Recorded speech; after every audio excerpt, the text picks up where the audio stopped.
chimwene. Bwino. Bwino. Chabwino. Oh, matenga mangwara maika. Isi uyu munzanu wafa. Nanga ineta. Pamkamwa kokoko. Ine ndinaziwa kare. Kuti muvuna ine. Nanga ineta. Pamkamwa kokoko. Ine ndinaziwa kare. Kuti muvuna ine. Nanga ineta. Oh, matenga mangara maika. Si uyu munzanu wafa. Nanga ineta. Hello, Kules. I wasn't around, Chari. I was even surprised where you have been. Kule, Murise, atete ashi, zviri kufamba ere. Matenga mangwara maika. Si uyu munzanu wafa. Nanga ineta. Pamkamwa kokoko. Ine ndinaziwa kare. Kuti muvuna ine. Nanga ineta. Pamkamwa kokoko. Ine ndinaziwa kare. Kuti muvuna ine. Nanga ineta. Mwatenga mangwara maika. Si uyu munzanu wafa. Nanga ineta. Pamkamwa kokoko. Ine ndinaziwa kare. Kuti muvuna ine. Nanga ineta. Pamkamwa kokoko. Ine ndinaziwa kare. Kuti muvuna ine. Nanga ineta. Manero akanaka vana veZimbabwe. Christmas Eve. Pakaipa. Asadi chenkwanda bwanji. Nadziwa kare kuti arufuna kuphaine. Kumatenga mangwara kumachita popopo pamkamwa. Ndi ulendo. Atene Pamela, how are you ine bwino tu. Bwanji kumeneko. Kumatenga ko mangwara kumafaka ine. Pamkamwa ine ndi ulendo. Anati yayi ndatenga. Matenga mangwara maika. Isi uyu munzanu wafa. Nanga ineta. Pamkamwa kokoko. Ine ndinaziwa kare. Kuti muvuna ine. Nanga ineta. Pamkamwa kokoko. Ine ndinaziwa kare. Kuti muvuna ine. Nanga ineta. Makandiwa zvanzi idiot munangagwa ari kumugonera maZimbabweans. Tambira izvenyu pindai. Is this remix koma achimwene? Yeah, si remix itu.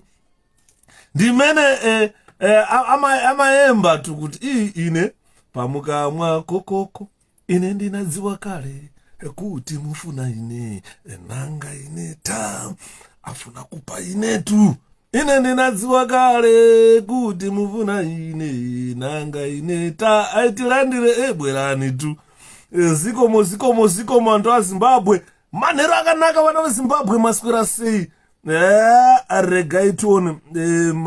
Kune masasa ari kutaurwa nana anzi Prophet Makandiwa. Vakomana. But this is an opportunity for Zimbabweans to wake up. For you Zimbabweans to see. Open your blood eyes and see. Open your ears and hear. Ukanzwa zvutaurwa naMakandiwa. Ibvai matoona kuti kana Mwari wacho hamuna musondo imomo. Unoenda kunoita sei? Nyimbo dzaYudha dzimakoma azizokomeza tu. Iyai timachita pang'ono kuemba kuti antu amvesese kuti ife achiyawo timachitawo dzekuimba dziya hadzi pakaipa. Regai tikurukure takurudunura 43 vanhu vakupiva vari kuona tikumira tikakwana 100 tobva tapinda mundima. Varume takutaura chokwadi. Tripa Christmas Eve tine problem yekuti independence ndakuti Christmas Eve imbondibatai kuti nhasi haisi Christmas Yuda kasi kudhara taiti Christmas izuva rekudya naye rakuudya. Mukoma Yuda apo muri sei adhala vegonyimbi ndakasimba mwana wamai dhiri hora iro vanogara mudhiriwo, dhiriwo rarembanje, vanogara mudhiriwo, dhiriwo rairo, vanogara mudhiriwo, dhiriwo rarembanje, vanogara mudhiriwo, vakomana vanogara mudhiriwo, dhiriwo rarembanje, vanogara mudhiriwo, musatambe navo, vanogara mudhiriwo, dhiriwo rarembanje, vanogara mudhiriwo, dhiriwo ravakomana. Iro dhiriwo rarembanje, vanogara mudhiriwo vanogara mudhiriwo hanzi makandiwa unonamata zvigure. Takaudzwa napasta namuparidzi Chiwenga zvikanzi havasi vanhu vechechi vana makandiwa nana magaya. Zvanzi nababa Chipanera asara kuchikoka chete. Hanzi kwaona maondero akaita nemari anayo hazvienderana. Mari dzemupiro dzenyu dzese anenge achitora achivaka aerodrome, imba yake aerodrome, pamusoro panomhara ndege. Ngoni utete zviri sei, mass SRM zviri kufamba pamusoro pemba yamakandiwa panogara aerodrome. Unonzwa achitaura kuti imimi hanzi imimi mirai munzwe makandiwa achitaura. Mirai munzwe makandiwa achitaura. Akavaka imba inogara aerodrome. Masasikama anenge achiombera makandiwa achitaura. Masasikama achiombera kwa maoko.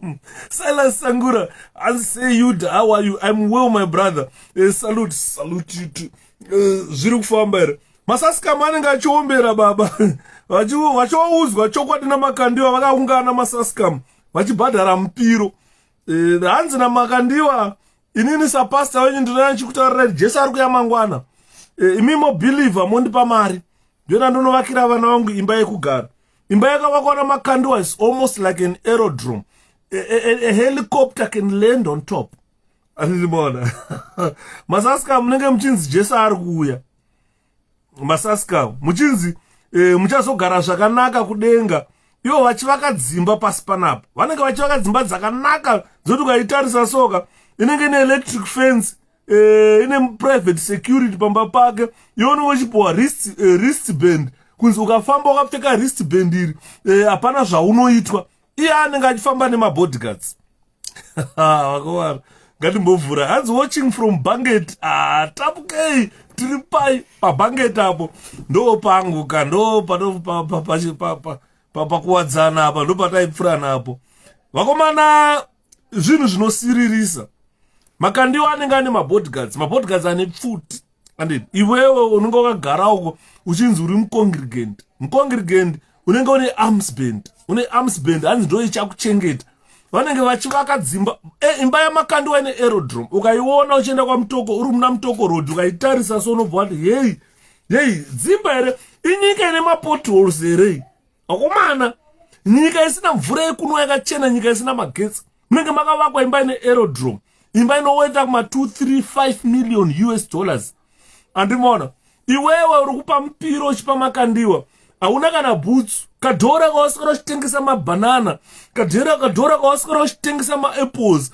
Ndo kadhora kauri kuya uchinokanda parunzi mupiro paya. Unokanda unotengesa huku kumusha kuti unopa makandiwa mupiro. Kuti upuwe arms band, upuwe oil. Andona ukapuwa kana oil makandiwa kana matira drum reoil akakupa ukazvinyika mudrum iroro.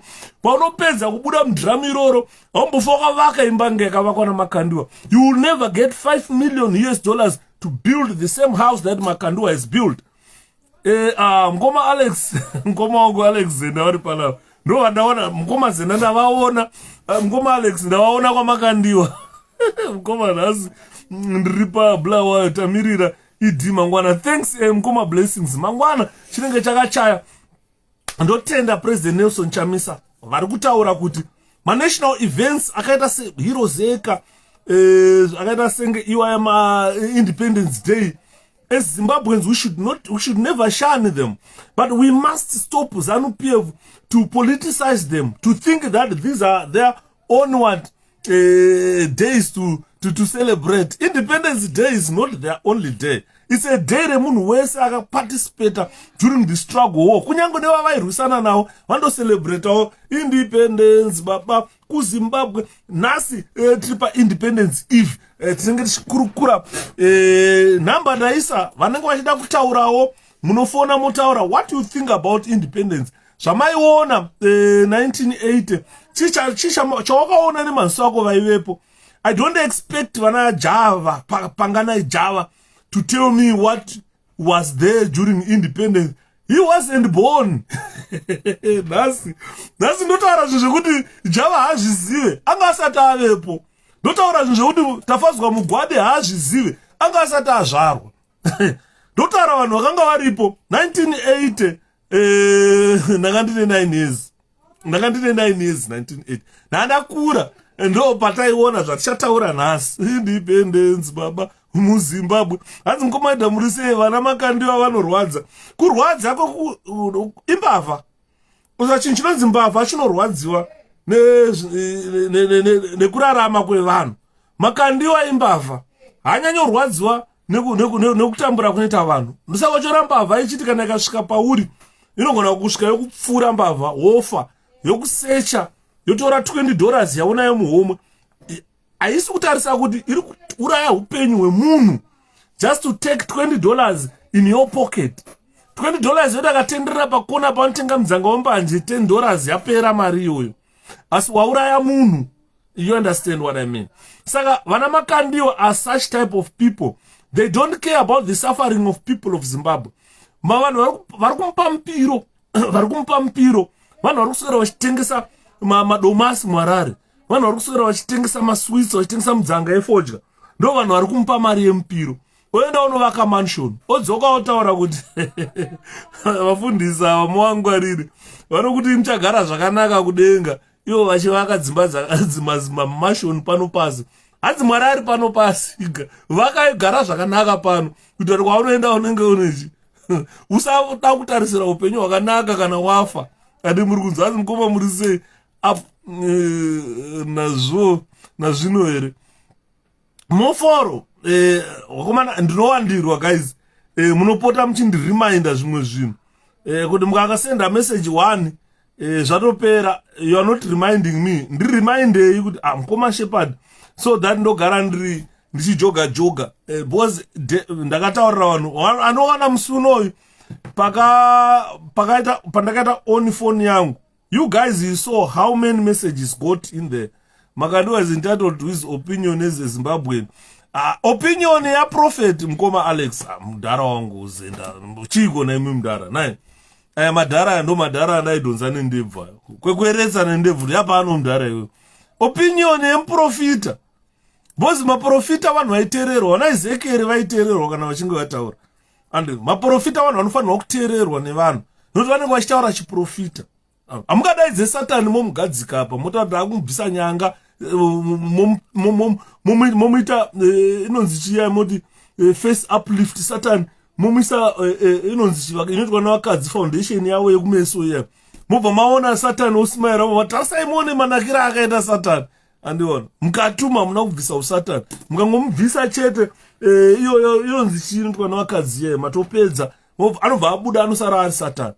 Ndati munzwe zvakataurwa namakandiwa tisatanga 58 people toda 42 people titange presentation. Ndati munzwe zvakataurwa namakandiwa. Mapedza kuvaropafadza vari kuforera dzimba vane mastands vari kuvakira vana vavo dzimba imi muchinzi Jesu akudzoka.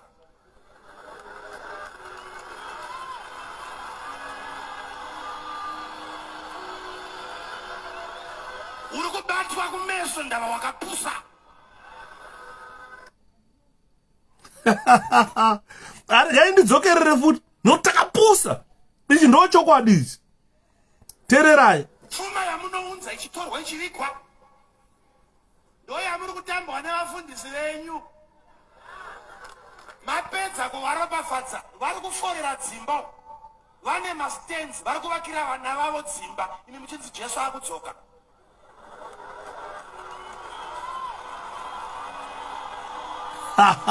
Ichi chokwadi chemahara ichi. Uri kubatwa kumeso ndava wakapusa. Kapusa. Mwanzwa mukoma Alexander, anati mukoma wangu Alexander wakapusa, but hanzi muri kubatwa kumeso ndava wakapusa. Muchivapa pfuma uchinotengesa madomasi. Watengesa madomasi wodzoka wopa mufundisi mpiro. Wapa mufundisi mpiro vari kunoforera mastand, vari kuforera dzimba, vachiforera Atete Q. How are you? vachiforera dzimba, vachiforera chiva, pedza kudaro vovakira vana vavo dzimba. Yakavakwa namakandiwa ine aerodrome, imba yamakandiwa. Handifori pana asina kuiona imba yamakandiwa. Iyi yempiro. Makandiwa haana kwakashanda. Haisi mari yekushanda iyi. Imba, this house worth about 5 million US dollars. Hakuna kwakashanda makandiwa kuti awane mari yekuvaka imba iyi. Ari kuuya achitaura imimi makapusa, imimi ndipei mari yempiro nekuti makapusa. Ndonoforera stand, ndowana stand, ndovaka imba ine aerodrome pamusoro. Ndovakira vana vangu, handovakire imimi vanhu vechechi. Iwe unenge uri amen, hallelujah, amen, hallelujah. Vapedza vovonzi pasi nemhandu, hallelujah. Religion yakatiparira, Christianity yakatiparira uko yakatiparira. Saka munoona nyaya yatikutaura iyoyi. Tatosvika 42 years. Mangwana Zimbabwe is turning 42 years old. Havana chavanoparidza chovaka. Tipindewo, pindai simomo.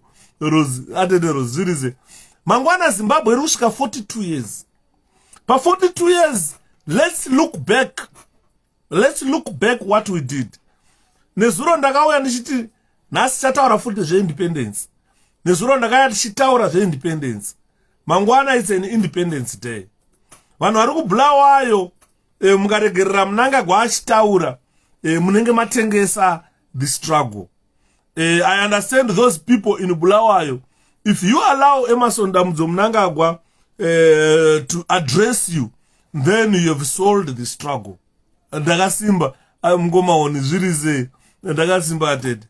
Why I'm doing this is mukaona zvaitwa naMugabe zvese zvinhu zvaiita collectively. These people were doing these things collectively. Dati munzwe Mugabe achitaura.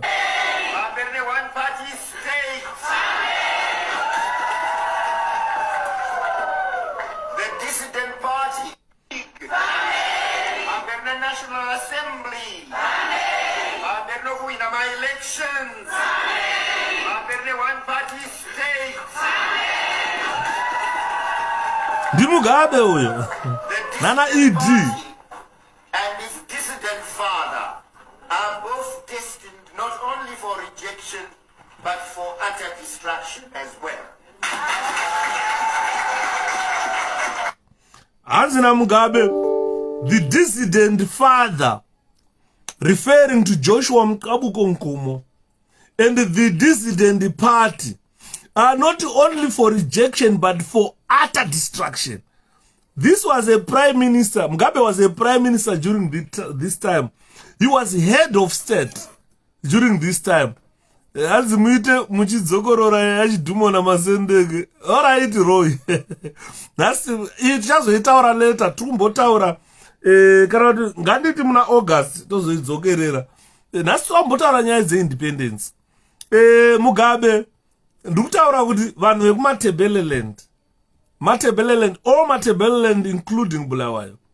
I know the Independence Day is to be held in Bulawayo tomorrow, and all the political parties have been invited, including the 𝗶𝗶C, and he is going to address, Mnangagwa is going to address the people of Matebeleland tomorrow, talking about the independence.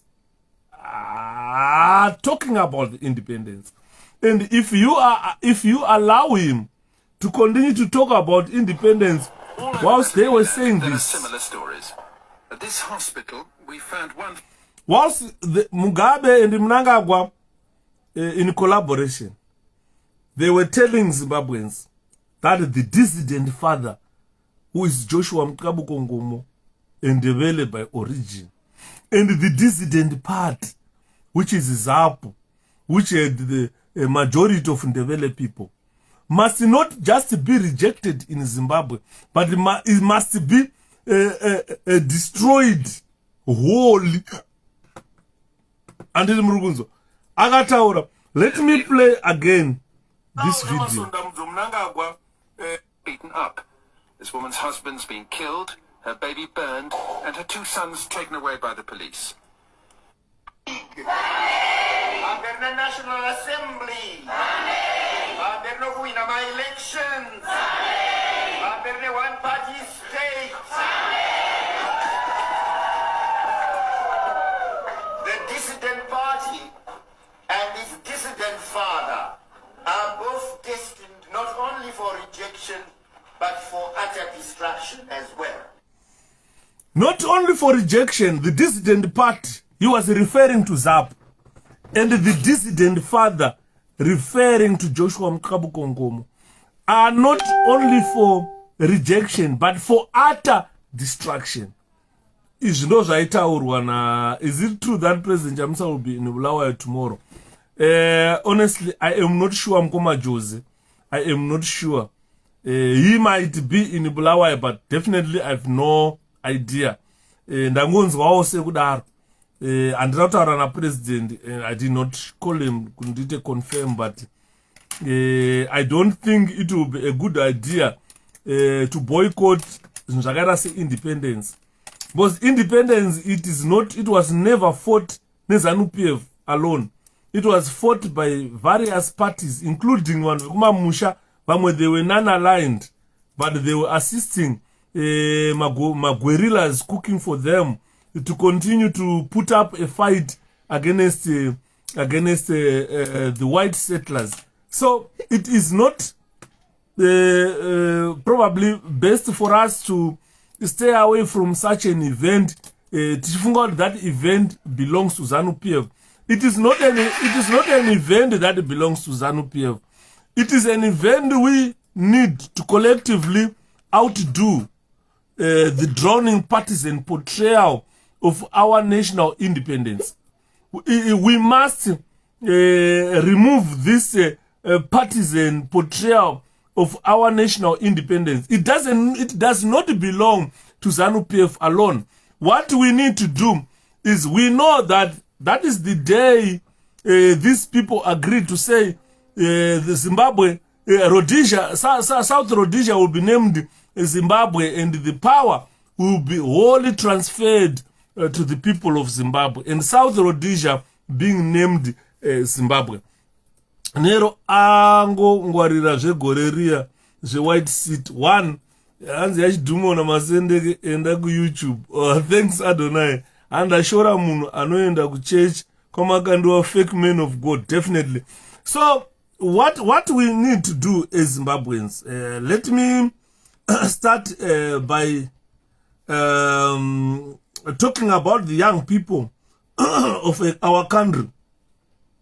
The young people of our country, these Zimbabweans, youthful people of our national, our country. This national independence is for Zimbabweans. It is supposed to be celebrated by all Zimbabweans.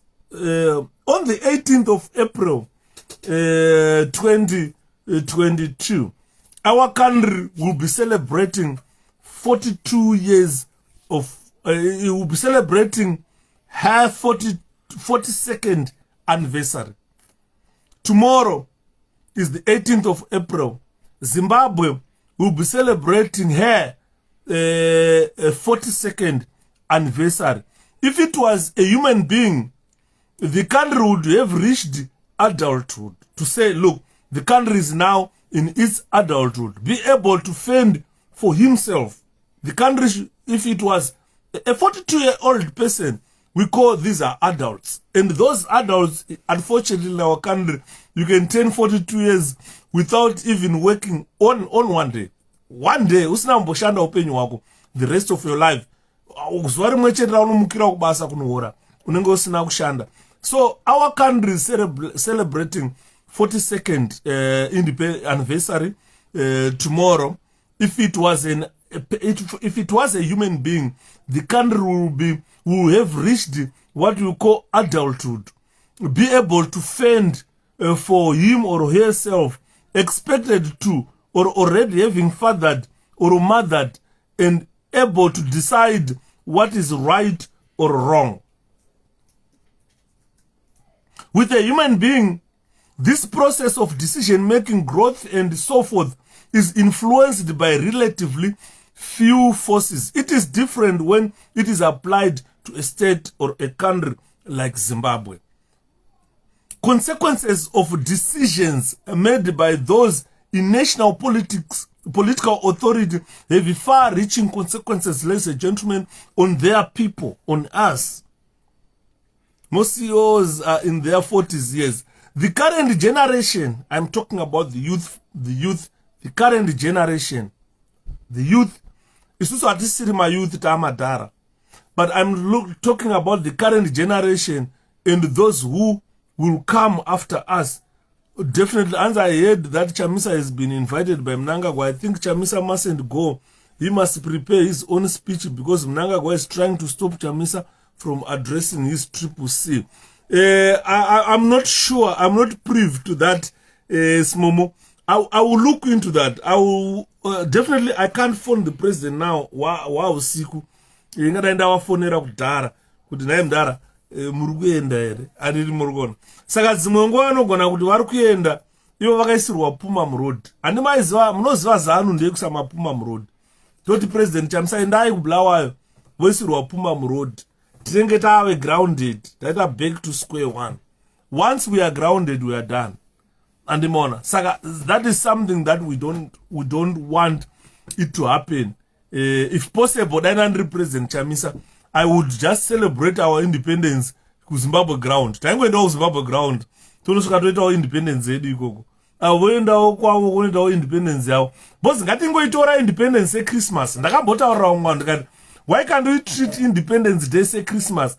Each and every family celebrate independence kumba kwavo. Tobikawo rice redu, tota kudya kompunga tu. Toteta rice redu, totengawo huku, to celebrate 42 years of independence through Zimbabwe zedu. Because the current generation is learning nothing from our independence. Because current generation, the youthful generation, tutara vafana vakazvarwa ma1988 vakata sana Java, vana Passion Java, vafana vakazvarwa kuma 1989 vakata sana Tafadzwa Mugwadi. These are youthful people who do not understand their history. Saka, we need to teach such people. Good, you are the current generation, and tomorrow you will be the elders, or you will reach adulthood, mangwana and imona.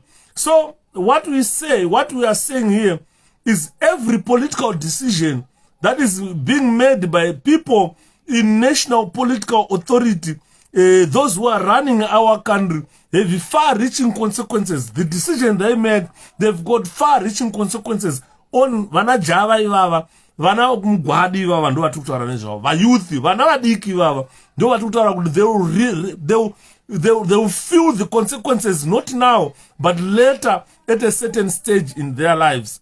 Andimona. Sadaka, yeah, independence, tofana kucelebrate se sadaka.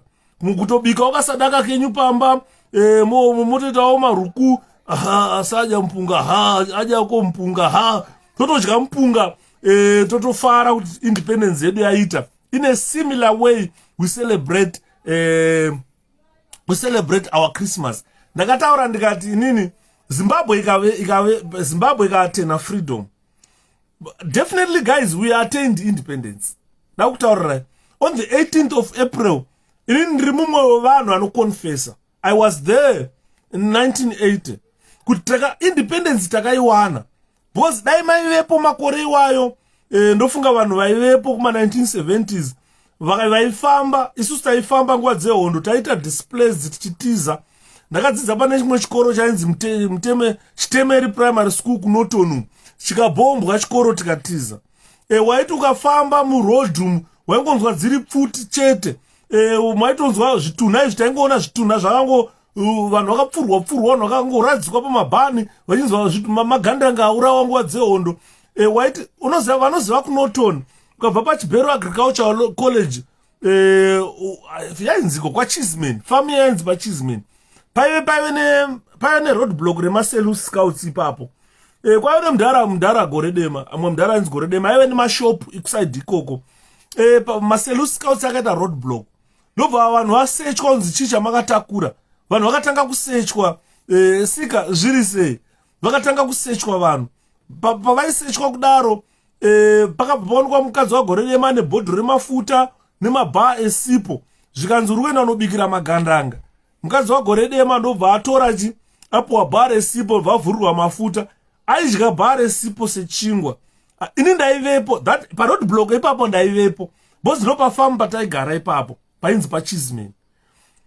Tatakatomira takapeta maoko so mukadzi wagore achidya sipo chingondia so achidya achinwira nemafuta achidya sipo chingondia achinwira nemafuta. Amai vakarutsa takatarisa ivavo vakarutsa kutanga vacharutsa ura kuburitsa ura.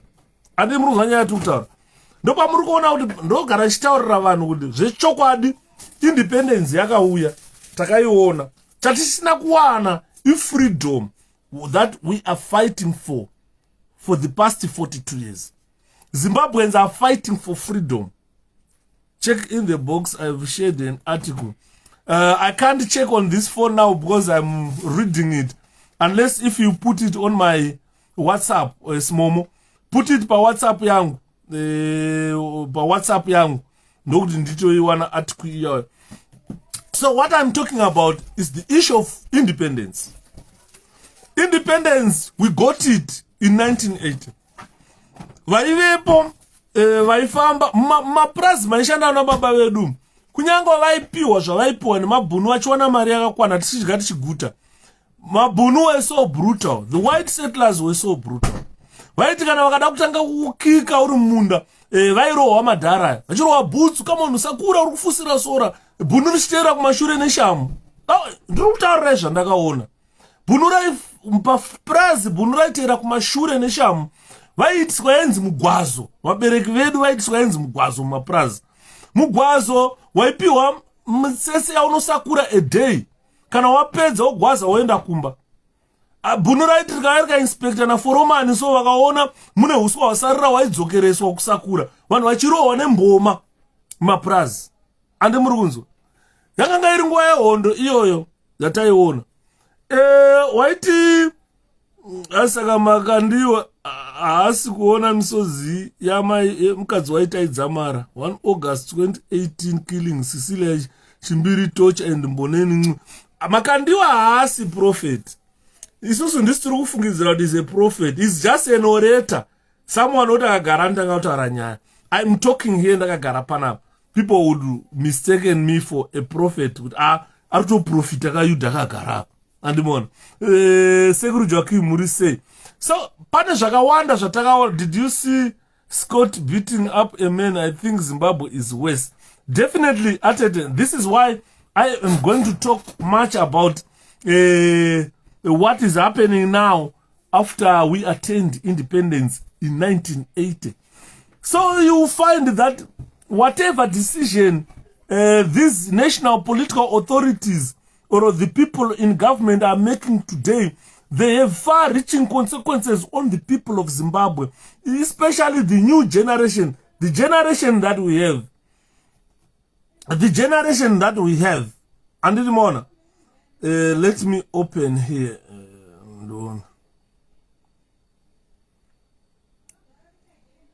La lila.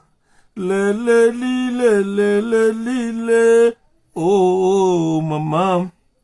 Azira zanini we bwana. Azira zanini we bwana. Wataka kuni wabure baba. Wataka kuni wabure baba. Yule si wako, nini si wangu. Chuki ya nini kati yangu mimi na wewe. Chuki ya nini kati yangu mimi na wewe. Sina makosa ye baba. Ai baba. Ndaiona article President Emmerson Mnangagwa has formally invited all political leaders in the country and former cabinet ministers to the Independence Day celebration set to take place in Bulawayo. Nelson Chamisa is the leader of the 𝗡𝗁𝗃𝗃𝗃𝗃, which won 19 out of 28 contested parliamentary seats in the 26 March by-election. He is a former cabinet minister as he held the information communication technology portfolio from 13 February to 31 July 2013. in the government of national unity. Minister of Local Government and Public Works, 𝗽𝗿𝗁𝗈, told reporters that all the political leaders in the country have been invited both for the state reception that will take place on the 17th April at the State House in Bulawayo and Independence Day celebration to take place at 𝗽𝗿𝗁𝗈 Stadium in the following day, said Moyo. And the leaders have been invited to come to the celebrations. The president's emphasis has been that all the political leaders of this country should be invited both for the state reception that will take place. Invitations have been sent to their offices, and we started sending this yesterday. We have ensured that our officials have contacted all the political leaders to tell them that their cards can either be picked up here in Bulawayo or their offices. The president has also invited all political leaders in this country to the VIP stands that have been prepared for these celebrations. The leadership includes current vice presidents and the former vice president, and it also includes the former deputy prime ministers of this country who are still alive. We have also said former and current ministers should be invited, and we are looking at all that have served this government in one capacity or another. Invitation that has been extended to our president, President Nelson Chamisa, and it has been also extended to different political parties. So my advice to our president Nelson Chamisa is, president, kana mchinge maenda kana ma decide kuti ne team renyu kuti muruda kuenda, please musanogara ku VIP tent. Manzwa, this is my only advice to our president, kuti kana mchinge maenda musanopinda ku VIP tent. Ndo chikumbiro changu, kana kune vari kundinzwa, kana president vachindinzwa, kana pane team ra president riri kuenda richindinzwa, you can either send a delegate, VIP stands, yes. You can either send Honorable Tendai Biti to represent you. You can send Honorable or Senator the 𝗲𝗁𝗈𝗍𝗶. He is also a president. We can delegate. You have got powers to delegate. You can delegate Vice President 𝗲𝗁𝗈𝗍𝗶, who is also in Bulawayo, or he lives in Gweru, not far from Bulawayo. He can go and represent Nelson Chamisa there.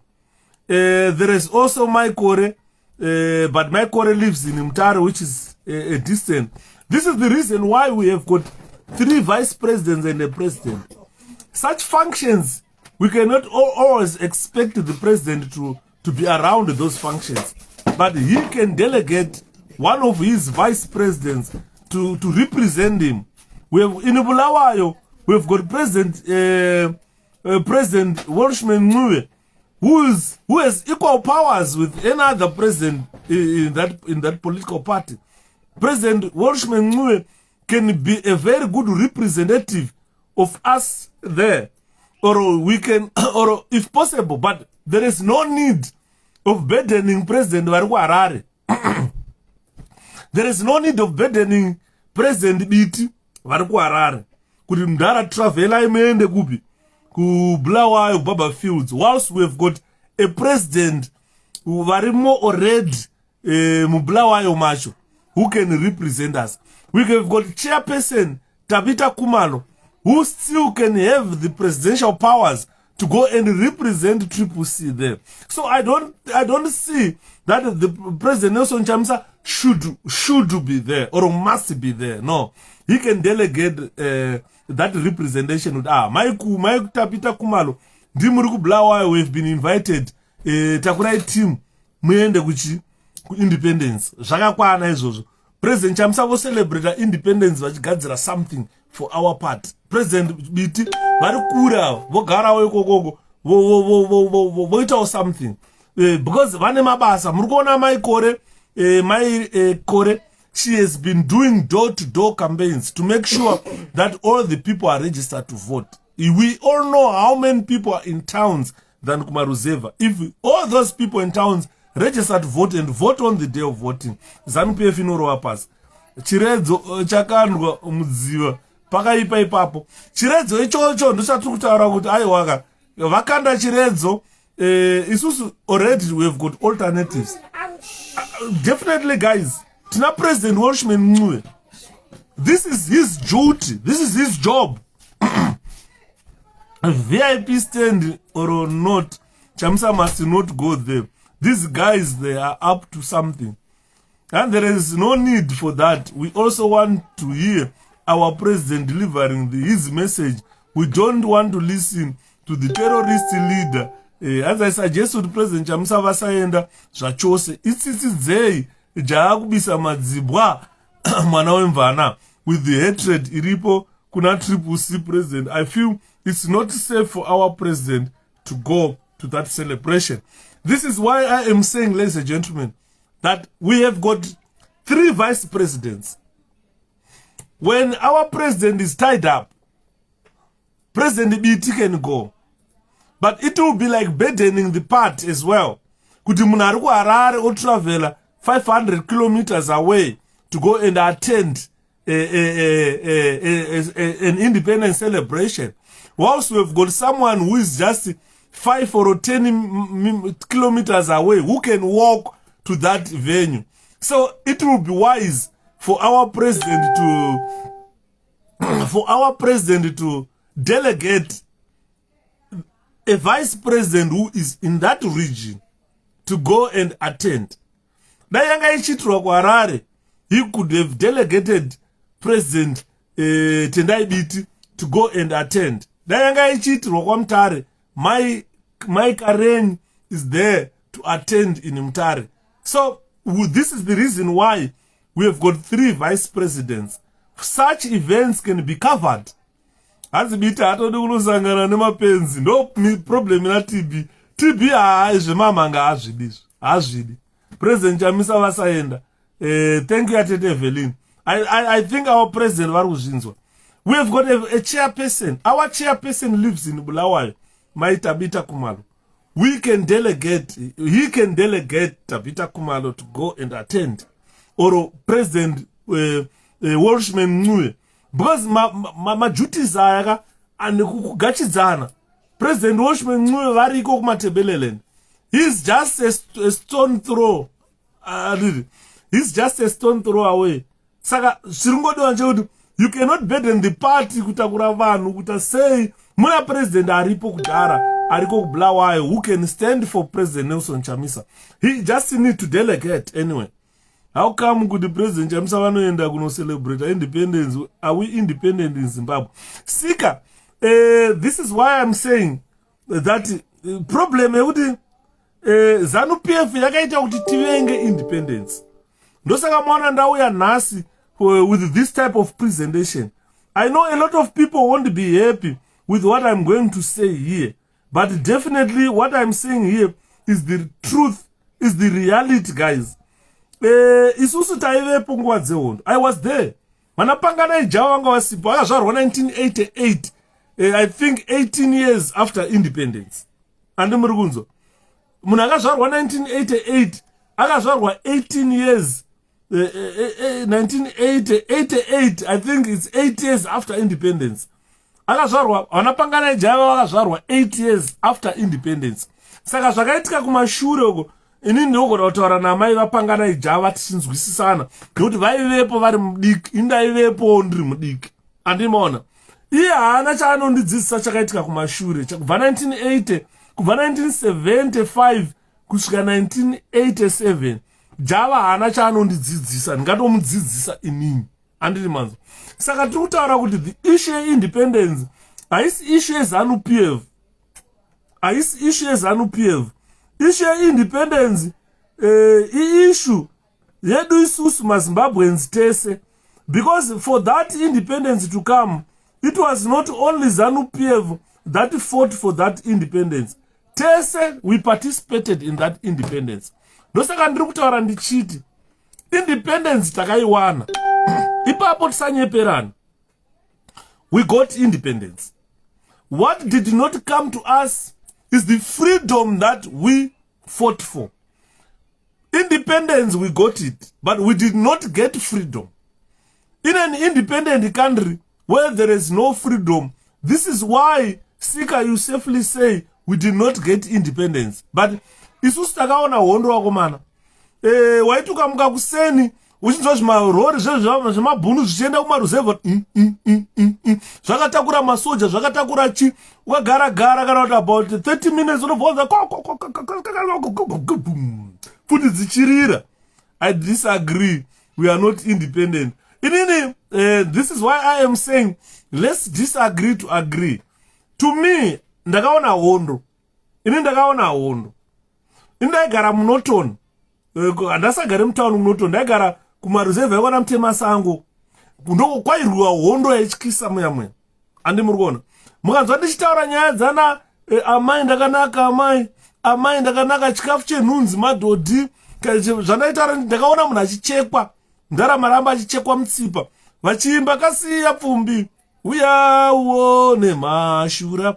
Uya uone maramba wako. Uya uone wabaya mombe. Uya uone masezura achiimba. Munhu achichekwa nemagandanga kudai kuchekwa munhu achinyura muropa kwa munhu achifa achitwasuka takazviona isusu nguva dzehondo. Vana Java havana kuzviona zvezvo. Ndakaona vanhu vaigara kwana Mutema Sango vanoziva nyaya yaSmith kwete Ian Smith yaSmith. Vakomana vakatengesana kuti mumwe akanga ari mupurisa kuHarare saka akabva atengeswa kumagandanga.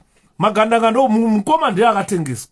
Magandanga ndobva auya ndobva vacherera Smith guva. Vamucherera guva ari mupenyu vakamufusira kusara musoro.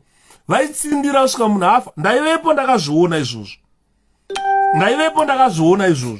Vakatsindira munhu kusvika afa. Musoro wangodayo munhu angodayo. Musoro munhu afa. Achifusirwa vachitsindira magandanga pachinzimbai vana mai vachiimbiswa. Andi muriona. Atasikazeti zvichasvika pakupera kuti tinogona kufamba munyika yeZimbabwe. Ndakati rimwe zuva ndine hanzvadzi yangu inini, sisi wangu mukuru. Mai vedu vakaenda kuchipatara kuNorton. Vakanoitwa matests eTB. Saka vakapuwa date rekudzoka. Amai ndobva vazoenda padate ravakapuwa riya. Saka kudhara waiti kana une chirwere chakaita seTB ukasvika waibva wabatwa hauchadzokere kumba, hauchabvumirwi kusangana nevanhu. Unoenda kuquarantine for 6 months. For 6 months. Waenda kuquarantine for 6 months. Takasara isusu tiri vana. Akanga ari mukuru ndisisi vangu aindisira. Hanzvadzi yangu andosira nyemanga I think anga ari kuma 5 years or so ari kadiki. Saka you find kuti nyemu aita kabvunzwa kuti mai vakaenda kupi, aiti mai vakaviva mugovonga. Mwana anga asikazoti mai vakaenda kupi. Takagara for about 3 weeks paprazi pataigara patakasiyiwa namai tisina munhu aitichengeta ipapo. Ndakutaurayi kuti when we say we attained independence, the independence came, but what we did not get is freedom. Ndoti munyatsoteerera nyaya ndiri kutaura. Saka takati takagara paya mainini vangu munin'ina wamai vangu vaisirana namai vaigara pafamu iwo ipapo. Vanga vasagare pafamu ipapo, but atezvara vavo naamezvara vavo ndo vaigara paprazi pataigara. Saka pachiya waita asewere.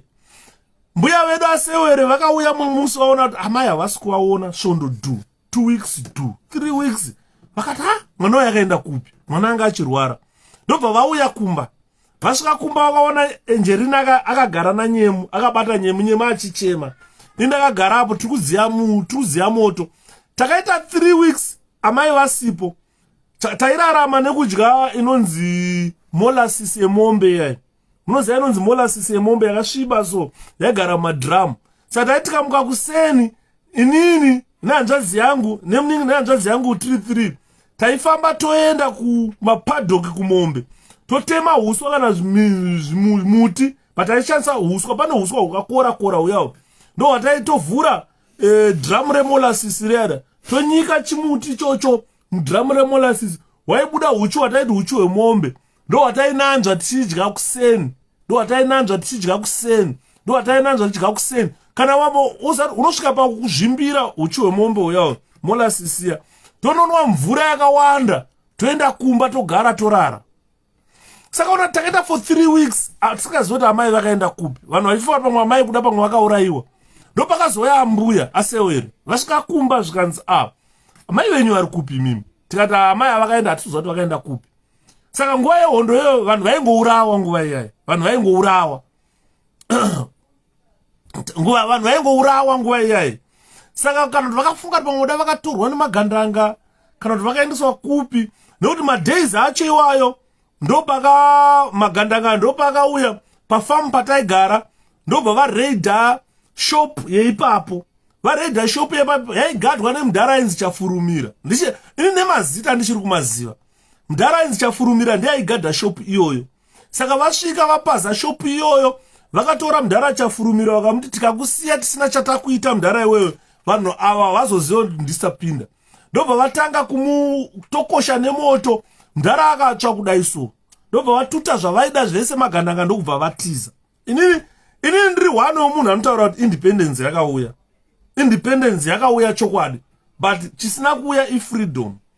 Mudhara Chafurumira atokoshwa nemoto vakabva vatiza ndokuenda. Mangwana acho kuseni murungu akabva audzwa kuti ndozvaitika pashopu yapazwa magandanga atuta zvinhu zvese. Saka kwakauya mapurisa ainzi maJoni. Ndofunga kana makaona mapurisa ainzi maJoni waipfeka zvinopenya kumakumbo zviya nezvimashoti bhurugwa zviya, mabhunu airova aya mabhunu airova baba. Vakauya masikati akuseni kwacho, vauya kuseni ndobva wadaidza vanhu vese zvikanzunganai pano. Takaenda ipapo, mbuya mai vamai vangu vakanga varipo. Taungana ipapo tese, ndobva vatanga kutaura kuti pano pakauya pakapazwa nemagandanga, hamuna kuzvinzwa sei Chafurumira. Onei zvaakaitwa zvikanzi toda kuona paive nematenesi, type yematenesi aidhinda ipapo. Saka munyama wakaita sekuru vangu, hanzvadzi yamai vangu vainzi Fanwero Swanda, Fani. Sekuru vangu vainzi Fanwero Chaunzana kuti Swanda, ndajara bhururu wangu. Sekuru vangu vainzi Fani, vaive netype yematenesi akadaro. Zvikanzi iwewe matenesi aya ndowatiri kuona ari kudhinda pano, zvorova kuti iwewe ndowakauya nemagandanga pano. Sekuru vangu vakarohwa. Vakutaurira imwe nyaya. Sekuru vangu inini vakarohwa zvekurohwa zviya. Vakaitwa upside down so, vachizvindwa nemabhunu. Vanhu vakatarisa so. Futi dzichikokwa mbuya vangu vakatora zambia ravaiva naro vakasunga ura hwavo vakachema. Fane mwanangu kani. Fane vachirohwa. Vapedza kudaro ndobva vasuduwa rudunhwa pai ndobva vakandwa muchimotikari, ndobva vaendwa nawo sekuru hatina kuzovaona. Saka zvadaro ndopatakandogara paya, ndomazuva akarwara amai. Amai vachibva bhozi mbuya vangu nekurwa kwakaitwa mwana wavo vakabva vatama kubva pafamu pataigara, saka takasara tina amai. Mbuya vangu ini ndobva vaenda kunogara kuHeadfields, pamba paigara mwe murungu ainzi Stevenson, ndopaishanda sekuru vangu vari kuki ipapo. Ndobva tasara namai, mai vachibva vazonorwara, mai vachibva vaenda. Hatina kuzomboona kuti mai vakaendapo for 6 months. Hapana aiziva kuti mai vangu vari kupi. Muri kunzwa? Futi dzairira every day. Takaita 3 weeks tichigara ini ndichengetwa nasisi wangu. Akanga mai kuda njerinanga ndowati 69, ini ndova 71. Saka tatakangosiyana ne3 years. Ndiye akanga ari mukuru aitotichengeta isusu ipapo. Andi muri kuona? Asewere vakazouya mbuya vakati chiko vana, tikataura kuti mai vakaenda hatizoti vakaenda kupi. Saka ndobva vatora nyemu mudiki, ndobva vasiya isusu tiri 2 vakuru. Sekuru vangu vaiti vakamuka kuseni vaidaidzira vari pafararaini pacho paprazi ipapo. Ndakati ndikakwanisa kupinda muZimbabwe ndoda kunopasvika nhoroondo iyi nda kuitaura kuita live ndiri pafamu ipapo, ndichikuratidzai pane makuva paivigwa vanhu vaiurayiwa vachinzi makomrades. Ndakukuratidzai kana ndasvika paprazi ipapo. Saka ndakatosvika, sekuru vangu vaidaidzira vari kumurungu kuti Anjarina, sisi wangu odaira sekuru ubvonzi bwera mutenge mabifi. Saka taibva tamhanya inini namai kuda toenda topuwa mazibhifi makuru ayayo, topuwa chikafu chaipuwa masoja chiya. Ndochatayiuya tovhura paipai todya, tovhura todya. Saka mbuya asewere kwakusina mafoni ekunzi kune maselfoni kana chii, kuti vazive kuti mai vangu vakaenda kupa vanhu vakatadza kuziva. Ndobva vazoti mwe musi zvikanzi alright, iwewe Shepherd naNjerine ndimi vakuru. Zvikanzi nyemu ndaakutora, imi michiendai kuSandringham, painzi paMugwedere. Vanoziva paMugwedere kunotoni ipo paya. chendai kwamugwedere mimi munotaurira mai nini venyu munin'ina wamai kuti hamusi kuona mai venyu. Ndobva tamhanya. Saka takabva masikata aya. Masikata atakabvapo murungu muridzi wepurazi ainzi mupenyu nanhasi murungu iye ndakambomuverenga achiita zvetobhako so mupenyu murungu iyeye. But aipiwa sari kunzi kasiya pfumbi. Aiti paanofamba nemudhudhudhu wake aiti pfumbu nemudhudhudhu oti dust vanhu vobva vati kasiya pfumbi ndoranga rizita rake. Anga ari musoja weRhodesian Front. Saka takati dhei iroro inini nehanzvadzi yangu tanga taakumhanya kuenda kwaMugwendere. It's a distance kubva paChiBhero Agricultural College kunobuda kwaMugwendere. Pane distance pakareba panhu paya. Saka takamhanya nini hanzvadzi yangu. Saka takadopfuura nekwaairidza pfuti murungu uya. Airidza pfuti yanga yakamauntwa pamotikari so. Achiti akatendera kwataienda nako isusu ndokwaive nematagets airova. Saka aiti akatendera kudai obva achiridza nyere dzichiya kwatanga tiri isusu tiri vana vadiki tichitiza tichienda. Saka takazoti vanhu vepapurazi vakatoona taakuenda vakadaidzira vanavo vanatsokai vana. Saka aiti akaridza airova muti so wanga uri padhuze nepatanga ndakamira. Muti achitsemura muti. Hanzvadzi yangu Enjerini mukuru ndobva andibata ruoko. Ndobva tatiza tichidzoka futi kupurazi. Tasvika pai takagara pafamu paive nomwana waipanwa doro. Zvikanzi muri kuenda kupi? Vatawataurira zvikanzi aiwa chigarai panapa anopedza mai manje kuridza pfuti. Kana apedza kuridza pfuti dzavo mozoenda haaswera achiridza pfuti. Saka takamira paya ndakungochema. Hanzvadzi yangu yanga yandibata manje akungochemawo. Apa hatizivi kuti mai vakaendepi. Takazobva paya nehanzvadzi yangu ndobva tamhanya vapedza manje takamhanya kwakwakudoka zora tsvuu. Takazonosvika paMugwendere paya usiku. Vanhu vanoziva nzvimbo yandiri kutaura paMugwendere pakaita cross kudai paMugwendere. Pane imwe road inoenda kuMhondoro, pane road imwe inopfuura kuenda kuSendringam yoenda kuChiBhero Agricultural College. Koza imwe road inoenda kumapurazi mamwe inonobuda ndofunga inonobuda kunana Beatrice ramende inofamba sei road iyoyo. Saka pakona pacho pakaita wai paipai. Paive nebhucha raivepo ipapo. Handizori richiripo ere bhucha. Ranga riri bhucha remudhara ainzi Mugwendere. PaMugwendere ipapo aive nesitoro nechekuleft kwaive nesitoro yake hombe. Ipapo kuseri kwesitoro yake kwaive nemba. Saka takanosvika paya vataudza mai nini munin'ina wamai. Amai hamene kuti vakaenda kupa hatisi kuvaona. Saka mai nini vanga vabva vafunga kuti pamwe sisi vavo vakaita sei vakaurayiwa. Ndobva vaenda kwaMugwendere. Bosi baba munini wangu vaishandira mudhara Mugwendere. Vaishanda kuAbattoir kwaiurayiwa mombe. Ndobva vaenda kunoudza mudhara Mugwendere. WaMugwendere ndokuchaya foni kwaishanda sekuru kwaStevenson.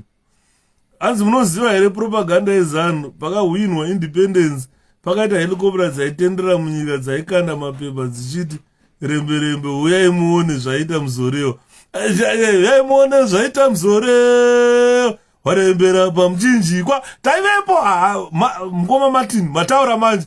Hanzi rembe uyaone zvaita Mzorewa rembe warembera pamuchinjikwa. Takadziona helicopter idzodzo dzachikanda mapepa dzimwe mapepa 1980 ma-elections apera. Song hiyo ndichiri kuiziva vividly. I still remember that song vividly. But zvakazoitika ndaukaroyi. Vachifamba vachirembe uyaone zvaita Mzorewa rembe warembera pamuchinjikwa rembe uyaone zvaita Mzorewa warembera pamuchinjikwa. Izvozvo hatakazviona zvese izvi. Vana Passion Java havana kuzviona izvi zvandiri kutaura panapa. Takati tagara pafamu paya. Mainini vangu ndobva vafonera vari wafoni kwaStevenson. Ndobva vataura nababa vavo. Baba vavo vakati zvikanzi sisi havasi kuoneka tatsvaga hatina kuvaona. Sekuru vangu vanga vari wapenya Diamond. Ndobva vauya sekuru. Ndobva nambuya. Ndobva vauya. Ndobva vatora nyemu. Vakati inini papurazi pamurungu pandoshanda hapadiwa vana vakawanda. I1 room yandogara ne1 imwe yandoshandisa sekitchen.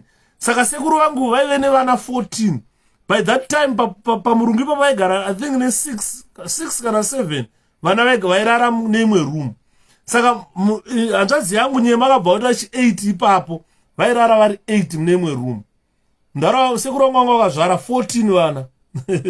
pangana java not passion pangana java exactly saka you find kuti ndiri kutaura kuti chinhu chinonzi independence chakauya chisina kuuya freedom sekuru vangu ndobva vatora nyemu saka sakasara tichichengetwa naamai nini munin'ina wamai 6 months dzakaenda amai vangu kunonzi kumakumbe mission TB hospital 6 months dzese taichengetwa nemunin'ina wavo vanhu vatoruza hope kuti hatizive kuti pamwe uda akafa kana kuti akafira kupa hapana aiziva kana kuti akangotorwawo nemagandanga akaenda kanopfurwa hapana aiziva takagara for 6 months idzodzo madays iwayo pakabva papiswa shop yamugwendere mugwendere akanzi nemagandanga anenge akapa magandanga chikafu chachine poison here kana akavapa hembe dzanga dzakaiswa mushonga here magandanga omwe akafa ane muriona ndobva vauya magandanga usiku pamugwendere paipai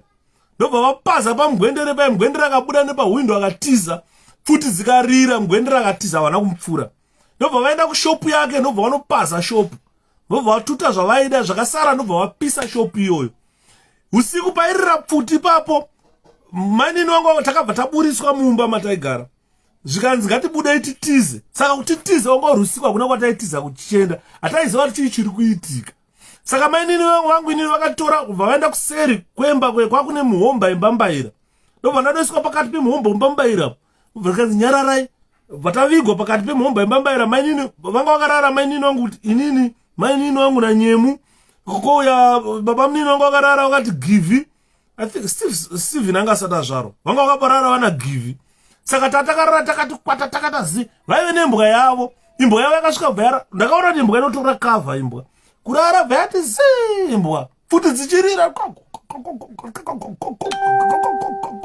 shopu ichipiswa moto uchigungungwiringwiri moto saka pamugwendere vanhu vakakurira kunotoni kana area ndiri kutaura kuma 1978 79 80 vanoziva nyaya ndiri kutaura iyoyi ndakamboitaura nyaya iyi pana bosi wangu pana shefu wangu mwana aishanda naye angari chief farm manager kuprison aive mugandanga but aibva kumhondoro pandakataura nyaya yakashamisa akarohwa nehana zvikanzi iwe vanhu vari kutaura ivavo vana smith vanani shepard nhoroondo inoziva yomupana iyoyo ndikati ndoiziva shefu zvakaitika ndiripo ndichiona nemaso angu munhu achifusirwa achifa saka you find kuti zvadaro takabva tatama paprasbut pamugwendere pano ndobva tanogara kwaChisman kwatakanogara kwaChisman ndokandakaona mukadzi wagore dema achidyiswa bhare sipo nemaselu scouts achinzidya airwa bhare sipo mafuta olive oil achimwa achidya bhare sipo achimwa olive oil zvikanzi muda unowachira magandanga mai vavo vakarutsa ndakatarisa kudai kwete zvekuudzwa vakarutsa kutanga vacharutsa ura mai vavo vachirohwa nemaselu scouts maselu scouts aita road block saka paprazi ipapo ndogorera ndakarwara mezi ndikabvisira ibhurugwa rangu mukatarisa mezi dzandinadzo munorohwa nehana kuti hei imhezi heredzi andini muri kuona atete kodi zviri sei ndosaka ndichitaura kuti independence vanhu vakaona hondo we agree independence yakauya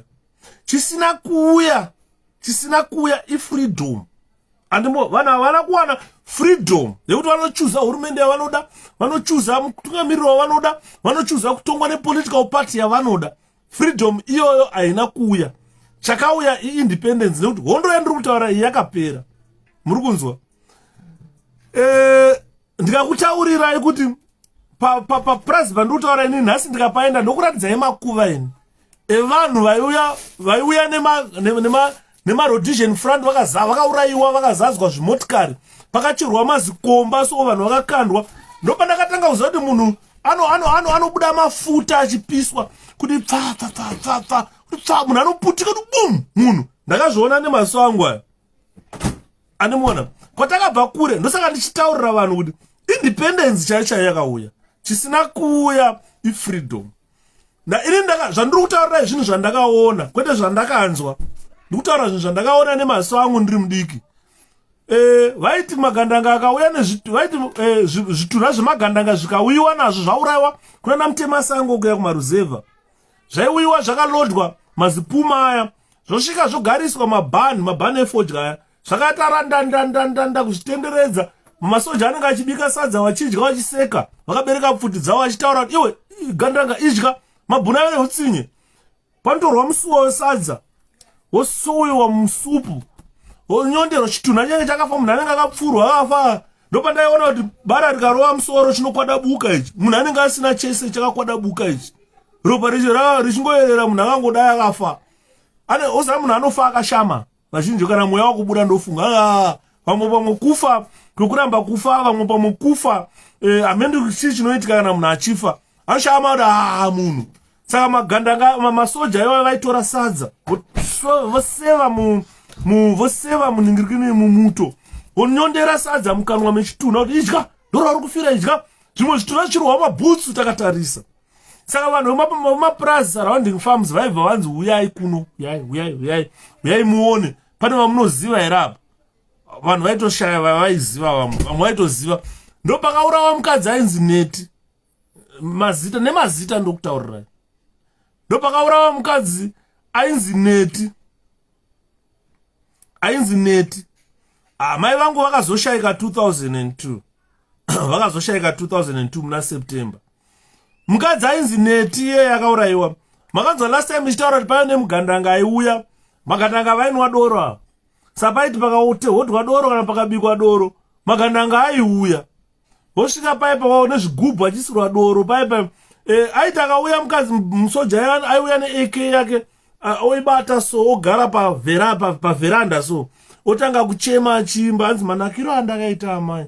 Amai ndakanaka. Musi wakafa mukadziye. Akafa zvezvo kuti papa nedoro avazotora doro.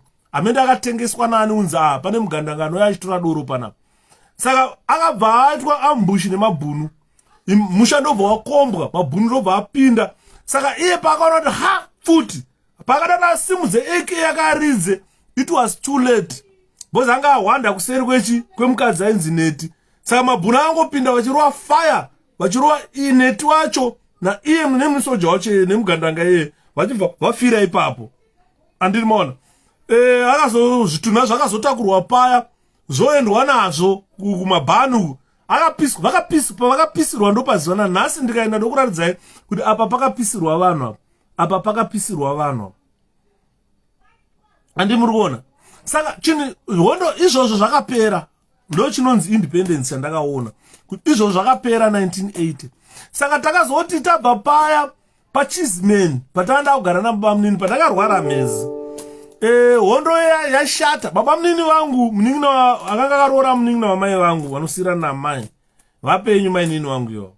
Baba munini vangu chakazopa tibve ipapo ndechoti vaibata hove nemutui. Vainobata hove vachiteya mutui. Vachiteya mutui uya vachibata hove. Saka day iroro maSelous Scouts vaipfuura every morning vachiuya vachioperata vachiindisa mushonga, vaindisa mushonga wemhezi dzandanga ndinadzo. Saka day iroro vakapfuura maSelous Scouts ndikatogezeswa ndikaiswa mushonga waisprayiwa so unenge GV waichinja kala waivava zvekuvava zviyazvi. Saka ndaiswa mushonga iwoyo vakafamba vachienda vachinooperata. Saka baba munini vangu vanga vasati vadzoka. Baba munini vaida kudhonza mutui wavo uyo.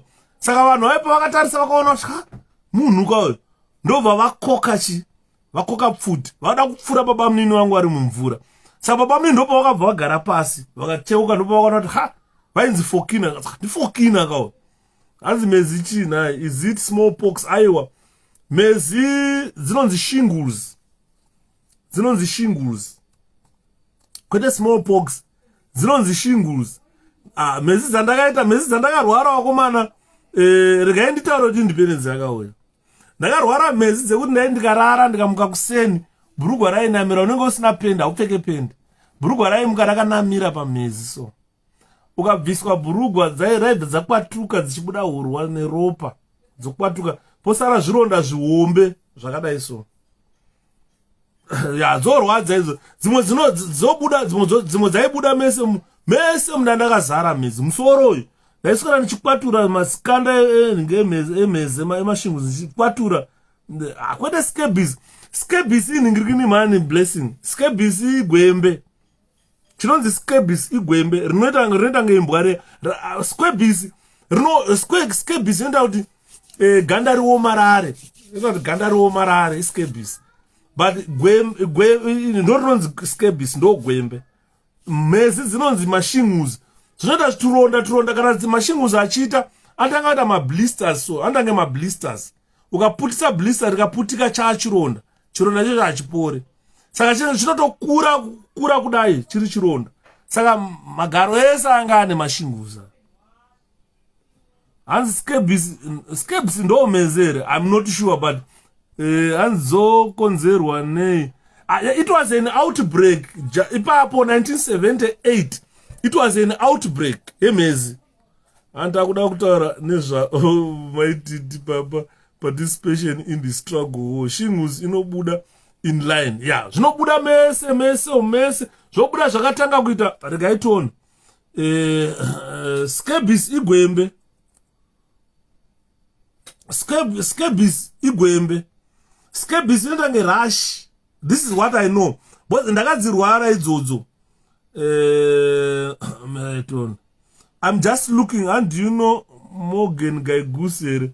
Vava mai manja ndio kuma 8 wana 𝗽𝗍𝗁𝗍𝗃. Ndio mai manja. Ndio mai manja wana 𝗽𝗍𝗁𝗍𝗃. Yeah, meza zinzi scabies. Meza this scabies guys. Bozi ndrukutasa ma picture emezi panapa aiwa this scabies. Mezi is not scabies. Zvakasiyana, mezi zonzi shinguzi. Aiwa this scabies igwembe iri. Andimona, gaini kuratidza scabies. Ndono scabies igwembe. Urikuona zvenda gwembe.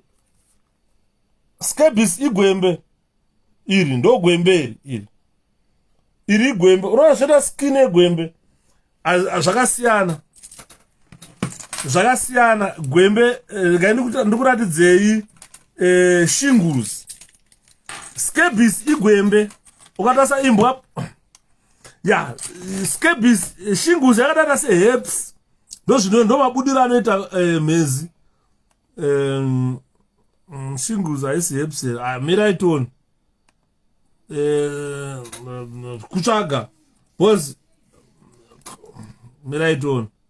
Bozi gwembe robuda kana pambwa. Skin yako inomarara so. Iro ndo gwembe roro.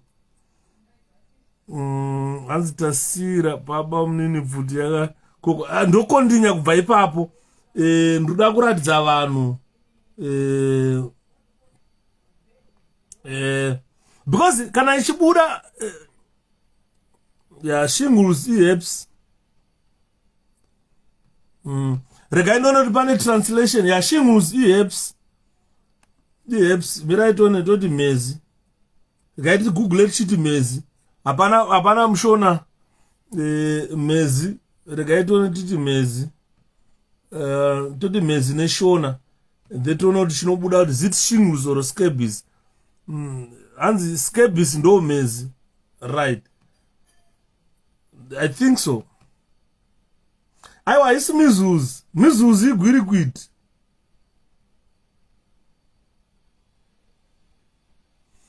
Mizuzi igwirikwiti. Yeah, you are right guys.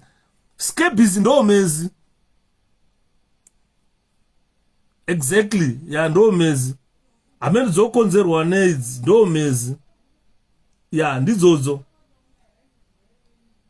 Pane picture yandaona inonyatso kutaura zvandainzwa. It was an outbreak. Mukoma the shingles is related to HIV. Yeah. Thank you Atete Linet. Yeah, definitely. Saka vanhu vati scabies var right. Mezi scabies. Yeah, thank you so much. It's mezis. Ndo mabudira adzaita it's. Ndo mabudira adzaita. Saka scabies. Ndo mezi. Thank you so much. Scabies. Bozo waiti ukanditarisa ndo mabudira adzaita kunoko. Exactly. Ndo mabudira adzaita mezi dzodzo. Thank you so much guys. Mazimba madzidza. Saka ndo mabudira adzaita. Dzaiti dzikabuda kudaro. Baba. Unoswera uchikwenya. Ndidzodzi idzi. Andomona zvadzo ndo zvanandakaita exactly izvi. its ndo exactly zvadzakaita its.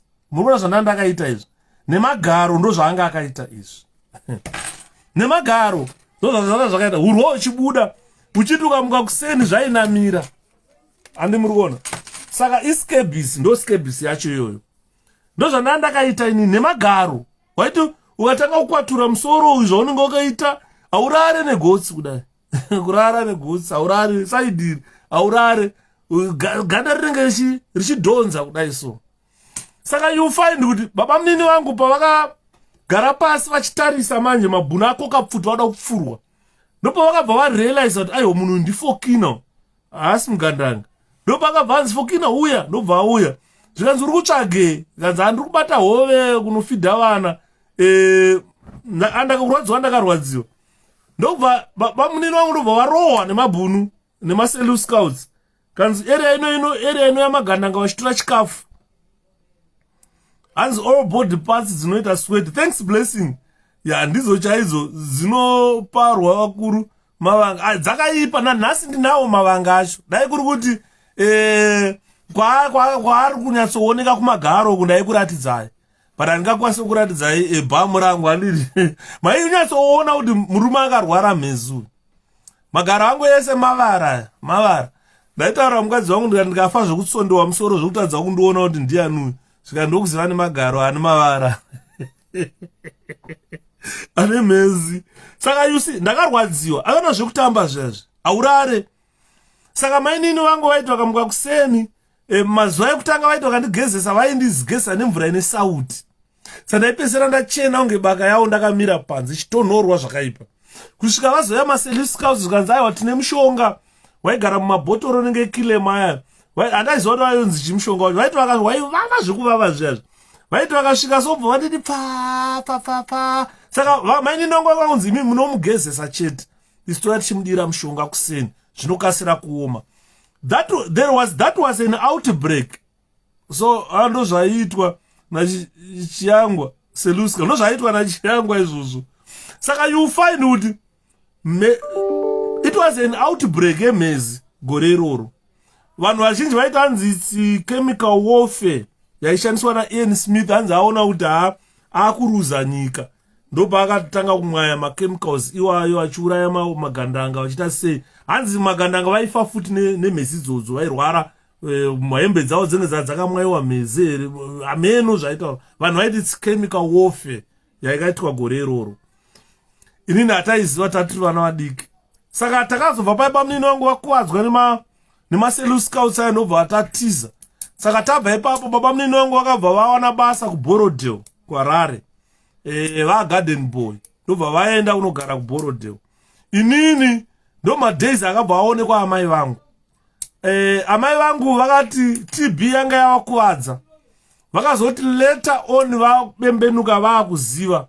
Amai vangu vakachinja kala kuita black kudai vakaonda kudai so amai vangu inini neTB vari kumakumbe mission hospital. Saka pavakabembenuka amai vakuziva. She was a very clever lady, very clever lady. Vakabva vayeuka address yababa vavo kuti baba vangu vaishanda panoshanda panonzi paStevenson. Ndobva vanyora tsamba. It was about 2-3 months. I think kuma 3 months 4 months vaenda.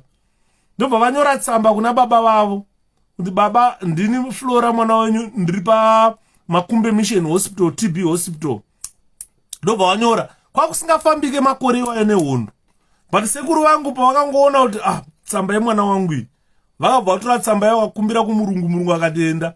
Sekuru vangu vakafamba pfuti dzichirira vanhu vachirohwa makore iwayo kuenda kumakumbe mission hospital.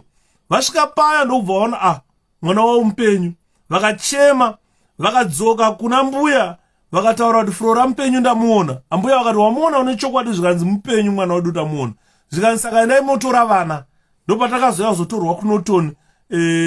Baba munini vakuenda kuBorodale ichibva kuNorton manje takuya hanzi outbreak iyo yakanetsa even around 1998-99 dzakanetsa mhezi dzakanetsa dza78 idzodzo dzakanetsa rainzi gore remhezi definitely. Saka takabva tazodzoka takugara paStevenson paya tatakawanda yadhi yemurungu. Taiti tikamuka kuseni kwaiti mainini wangu varikugara varipo vari kuHighfields uku. Koya koti mainini wangu wamakashaika wanzi Ana. Koya inini, koya Angerini, koya Angerini toya koya tatine matwins papo. Matwins anga sata azvaro. I think anga sata azvaro matwins. Papa paita wangu mainini wangu wakuru vainzi Tracy, koya mainini wangu vainzi Rosie. Saka tatiri 8 vana. Taimuka kuseni toenda pamhiri. Munoziva muna Queensway. Pana Queensway paya tayambuka Queensway. Yaenda kuairport iya. Toenda kumhiri. Taiswera tichera tsombori chinetsana chitamba ikoko, chikafu chedu chainzwa na mbuya ikoko, tichidyira ikoko, taingozodzoka manheru, togeza torara. Mbosi kana tiripote taingorovana, varungu vachiti apane vana vakawandisa kuti noise. Andiri kuona kumayadhi. Hanzi akandorova pasakubva dzaiwa tube dzaivava unosora uchikwenya ha. Ukarara so bhurugwa rinenge rakanamira. Saka takabva vadaro. Mai vangu vakabva vareleaswa kumakumbe hospital ubva vauya. That was my first time to see my mom in about 6 months. Mamanyira andakaita, I couldn't even allow her to leave me. Kana vakandorambona unotenga chingwa, ndiri kumashure, vakandoda uchakati, ndiri kumashure. Hapana pandaisiyana nawo. Ndogorera ndakadzizira kubata shiri netundandazira. I wanted to appease my mom. Ndikati mom, inini hanzi Mndarayudha vanga varipi? Mndarayudha vanga vari kuKaroi. Mndarayudha vanga vari kuKaroi. Unoziva zvaita vakuru vakudhara vaingonetsana. Saka mai vangu baba vangu pavakatora mukadzi wechi2 1975, mai vangu havana kuzvifarira. Vakabva vati ina handigari paChiPari. Ndokubva kwatakaita kuKaroi tichienda kuNorton. Mai vangu varamba kugara nemukadzi wechi2 wababa. Mukadzi wavo vangu wechi2 akatozvara mwana musikana. Mupenyu nanhasi hanzvadzi yangu. Madiro andomuita so. Ndakati dai mainini wangu wakazvara hobho, takasara vana takawanda. But vangu zvara 1 musikana ndobva vazorambana nababa. Saka isusu tiri kuNorton ikoko ndopa takuHarare. Mai vakabva vareleaswa vakauya. Mai vangu uzandakatarisa mai vangu so amai ndimwari. Uri kunzwa? Pese pavaive amai vangu ndopandakandiri. Kusvika pakazotsva matengi. Ndogore 1970 end of 78, let me see. Pakatsva matengi kuSouthampton aya. Taigara muna Queensway meya. Ndege dzese dzaibva kuSouthampton paAirport, Harare Airport paya. Pakasvika kutadza kumhara ndege nemoto. Saka moto uchangotanga ndege dzakambomhara paya dzaibva na South Africa kupi. Taingonzwa yowe. Mafire tenders achibva nedzimwe nyika achienda kudzima moto kuSouthampton. Ndopakabva pasichema sekuru wangu baba wamai vangu zvikanzi hondo yapinda muHarare. Vana vangu ndinoparara tese. Amai ndobva vati inini ndakutiza nevana. Ndopatakatiza isusu kubva muHarare takuenda kuKaroi. Amai vakanzi uri kuenda kupi? Zvikanzi ndakuenda kuna baba vevana. Saka ndogorera takaenda 1979 iroro. Ndora takazoenda takatiza moto wanga uchangopera kudzimwa. Ndobva tatiza muHarare. Ndobva taenda kubhozi kwaiputika. Kuti wona zimoto kuSouthampton kwe. Moto taive kuHatfields kuya. Kwaichena unge masikati pakati peusiku moto uchibvira. Takazviona. Vana pangana ijava havana kuzviona zvandiri kutaura izvo. Saka you see at the end takabva tatiza kuHarare futi. Tikaenda kupi? kuKaroi. Murodhi mamusikafambike maishura. Wati wangodai so taisangana nezvimasoja zvekwa Bishop Abe Otendeka Mzorewa. Zvaipfeka zvinhu zvakaita kofi so. Zvairova vanhu, zvaita maroadblock zvichirova vanhu zvivanhu zviya. You should write a book or a movie of your life, brother. Ndichanyora. Ndaka dzitsemura dzinza 1993 pendi yainamira. Haisasina mapendi gore iroro. Tanga tisina mapendi. Taingopfeka kaki shoti pamusoro chete baba. Gore iroro ndopa taifa uza kubva muHarare kupinda muChinoi Banged ukabva muHarare uti Banged Chinoi Lions Den kwaifambwa nechitima. Ndofunga vanhu vashoma vanozviziva. Kubva muHarare kuenda paLions Den taikwira chitima. 1978-79 taenda netrain kubva muHarare kusvika paLions Den taenda nechitima. Uchaziva umwe munhu achindirambira panapa. Inini ndakachikwira chitima chaibva muHarare kunosvika paLions Den. Ndakachikwira chitima ichocho inini. Uchaziva umwe munhu achindirambira. Kwayo there was a train yaitobva muHarare kusvika muLions Den. Amende yakazobviswa nezano, but the train was there. Inini ndakaikwira inini 78-79 ndakaikwira train iyoyo. Saka you find kuti tasvika muBanget, tasvika muLions Den, taikwira mabhazi kubva muLions Den kunosvika kuKaroi. Kubva muLions Den kusvika muKaroi waiosangana nemaroadblock kana 4 madzakutsako achikindisa vanhu. Ndosaka muri kuona vanhu vasingafarire muzorewa. Hanzi true ndiyo road yekuenda kumusha kwangu Karoi. Yes. Ndosaka muchiona vanhu vasingafarire Bishop Muzorewa. Ndosaka muri kuona kana pakapera ma-elections Muzorewa adyiwa paimbwa kuti hey muone zvaita Muzorewa warembera pamuchinjikwa mukopo zvichitenderera. Muzorewa akanga asingadirwe nyaya yemadzakutsako. Madzakutsako airova vanhu. Madzakutsako airova vanhu. Maroadblock mairova vanhu nemadzakutsako. Vanhu vazhinji vamuri kunzwa vakutinetsa nhasi vachiti mawo veterans. Musanyeperwa imi. Vanhu vazhinji vari kutinetsa nhasi vachiti mawo veterans aya madzakutsako vanhu vaya. Vakachanza pakaitika integration nekunzi vakunzi masoja ese ngaachibatanidzwa. Vamwe vacho vakanga vakuenda vakuti tiri mawo veterans tiri macomrades. Vamwe vacho vanga vachiti tiri macomrades. Hanzi mukoma nhasi ndanyara vanhu vachimhanyira java kuBulawayo tiite sei nevanhu veBulawayo. Sika yes we are though there are some aspects it needs serious attention. Right. Ndozvatiri kutaura inini hondo yatakaona makore iwayo kusvika patakazoenda kunzi Zimbabwe independent. Inini ndobvuma kuti independence yakauya. Chandoramba ndechoti freedom haina kuuya.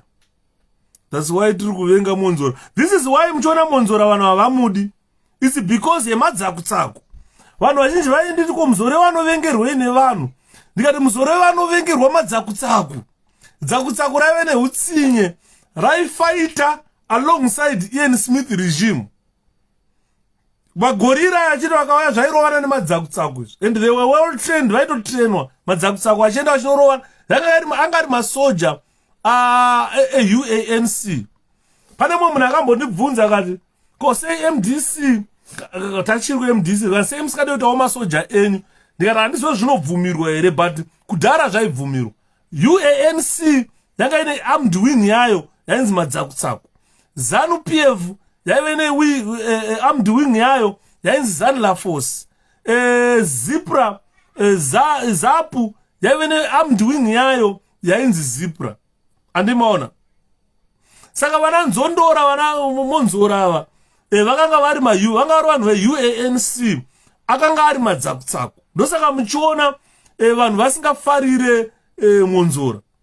Ndokuti akanga ari kuUANC akanga ari mudzakutsako. And madzakutsako takamaona isu. Nguva yekunzi madzakutsako aenda kumajoko baba taionerera madzakutsako. Naiona saura wangu anga ari mudzakutsako aiti kana akuuya kumba auya nemabhifi tinomabati chimadya. Saka ndogorera takazodzoka kuKaroi 1978-79. Tasvika kuKaroi takasvika baba vangu inini vasipo baba. Vanga vari kubasa vaishanda panonzi paKaroi Motors Transport. Vari paKaroi Motors Transport ipapo pamba takasvika pane mumwe mukadzi asiri mukadzi wawakasara vachigara naye tichibva kuTengwe. Tasvika paya ndakaona pana mainini vangu pfumo revanhu ndo vana Monzora. Vana Monzora ipfumo revanhu. I don't know why Mudhara Tsvangirai was so comfortable na Monzora. Because history yana Monzora ipfumo revanhu madzakutsako history yekushungurudza vana veZimbabwe. Muri kuona zviri kuitwa naMonzora hazvina kutanga nhasi zvezvo. zvakatanga nguva hondo ichiripo madzakusaku ndo zvavaingoita vachishungurudza vanhu.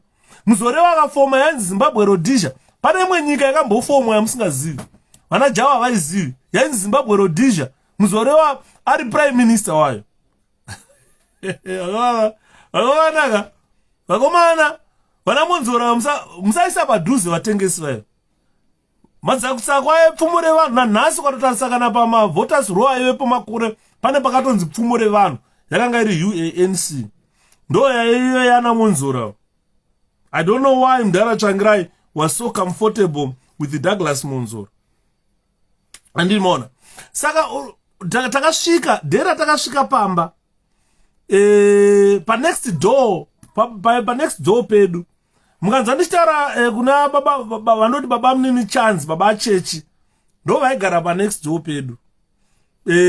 Baba vangu patakasvika pamba pasina munhu. Tasvika pamba pasina munhu baba kakiwa. Amai ndobva wati panapa ndo pamba pababa wangu. Amendo vaipaziva sei amai? To be honest with you, patakabva ipapo baba vangu asati wakugara ipapo takasiya kutenga. But mai vangu vakasvika pamba paigara baba. Ndo patasvika patagara panze netumabhegi twedu takagara panze apa dedi ndine mavara emhezi yekuti waiti ukanitarisa waiti ya. Baba vakabva vakumuka kumanheru. Ndobva vasvika baba vangu vakashamisika. Nokuti zvakaitika ndezvekuti mudzimai wavaigara naye vakanga vane mwana, vakaita mwana musikana ainzi Agnes. Ndaiona hanzvadzi yangu ainzi Egi. Yakazoshaika zvayo hanzvadzi yangu, ndaiida hanzvadzi yangu. Inini vana vababa vangu vese ndaivada, hapana wandaivenga. Saka mai Egi vasvika vakaona takagara panze vaiziva amai. Ndobva vasvika ndobva vapinda mumba ndobva vasiya vakiyadho ndo vakatotikira panze vachibva vaenda. Saka baba pavakazoya manheru vakatona takagara panze. Tasvika paya baba vangu vakangosvika vachidonhera pandiri. Achimwene baba vangu kuti pandiri kundiwira so kundibata. Baba vangu vakachema. Vakanditarisa baba vangu vakachema musodzi kuti wi vakandibata baba vangu. Ndobva vaenda vakinura imba. Pavakakinura ndobva tapinda. Tapinda mba mweme mainini wangu iwo mai Agnes vakabva vauya nehanzvadzi dzavo nehama dzavo vachisvika paya mukadzi wakauya. Vakangopinda mba vachitora zvavatora. Asunda ichi. Mba medu makasara musina chinhu, makaita muground. Makasara bhasikoro chete. I can see that vision vividly. Ndakagara panapo. Vapinda vastoma imba so. Vanasekuru vangu. Vamwe vacha vanasekuru vangu nanhasi vapenyu. Totombotaura stereki pa WhatsApp nasekuru Wire. Vanonzi Wilson. Nanhasi totaura nasekuru vangu hativengane. Vakangouya pa muzukuru uri sei tototaura asekuru ndiri right. Vakauya vakapinda mumba imomo vakamupusha macheya makasara radio. I can still remember makasara radio nebhasikoro. Mbedha vakatora wardrobe chayo vakatora nembatya dzavo vakapinda mukitchen vakatora zvese mukasara musina kana mapureti makasara musina chinhu. Mapureti atakatanga kupiwa kushandisa akauya nababa munini vandoti baba munini vangu baba chechi chance ndo vakauya nemapureti nepoto. Mai guru bikai sadza mubikire vana nehupfu. Baba wakaenda kumashops wakatenga nyama wakatenga chii. Ndipo patakatanga kunyatsodya ndakudya sadza ndagara ndakuona baba vangu vanonzi baba vangu ava ndo baba vangu naye vandisina kuona for about 4-5 years. Andikuona vanhu vaidanana baba namai vangu vaidanana zvoti waiti ukaona vakabuda vakakwidza vese vanodzoka nekagrosari amai vatengerwa kadresi vaita sei baba vangu vakafara kuona vana tatiri ngori 3 vakafara kuona vana vavo. Baba vangu vaiti kana vakuenda kubasa kuseni vainditakura undisa pafudzi panapa neni kuenda neni KMT. Naiswera baba vachigadzira marori vanga vari makanika. Indakagara muchiroom chigadroom chache. Pa lunch baba umhanya unonditengera ndaitengerwa fanda nezvima zvikonda moyo zvimakeke zvipano zvainzi zvikonda moyo zvakaita yellow zvimungwa vaiuya chinonzi chikendi keke zvainaka zvinhu zvandiri kutaura izvozvi. Fanda nechikonda moyo kana fanda nekendi keke wainyatsopedza zuva rese wakazvimbirwa kudai. Ndobva paya kusvika mai vakuti kuchisiyai kamwana nhai mwana ambonyatsorikavha ndichigezesa chisa mushonga zvikana baba zvikandaumboona mwana wangu. My dad loved me. Ndaive nababa vaindida nanhasi kana kufa kwakaita baba wangu soka it is like my world collapse pakafa baba wangu. baba vangu vaindida. Andiri kuona. Saka kubva ipapo ndakabva ndatsvagirwa nzvimbo dzechikoro. Ndopandakaona handichatauri zvekuenda kuchikoro, tingahundunure zvimwe. Ndopandakaona kuti independence yakauya 1980. Chipondamoyo chainaka, chakaita yellow, so pamusoro chakaisa sugar icing yanga yakaita pink. Java haachizivi. Pangadai Java mukamubvunza chinonzi chikondamoyo chii haachizivi.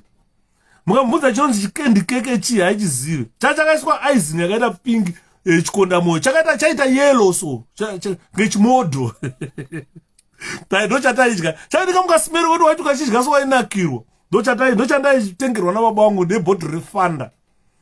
Manheru pai panokumuka baba nendakaiswa pachipfudzi. Vanhu vachibvunza kuti ko mudhara iweyo, hanzi uyu ndiye mwana wangu mukomana mumwe chete. Baba vangu pese pavari neni ndakapesera ndakutakurwa ndichienda kubhawa vaiti vakatenga doro ravo vomununura panze. Ndakagara so vachinwa doro ravo. Pandakasiya baba vangu inini 1975 tichivasiya kuNorton, ndaro wangu anga asinganwe doro.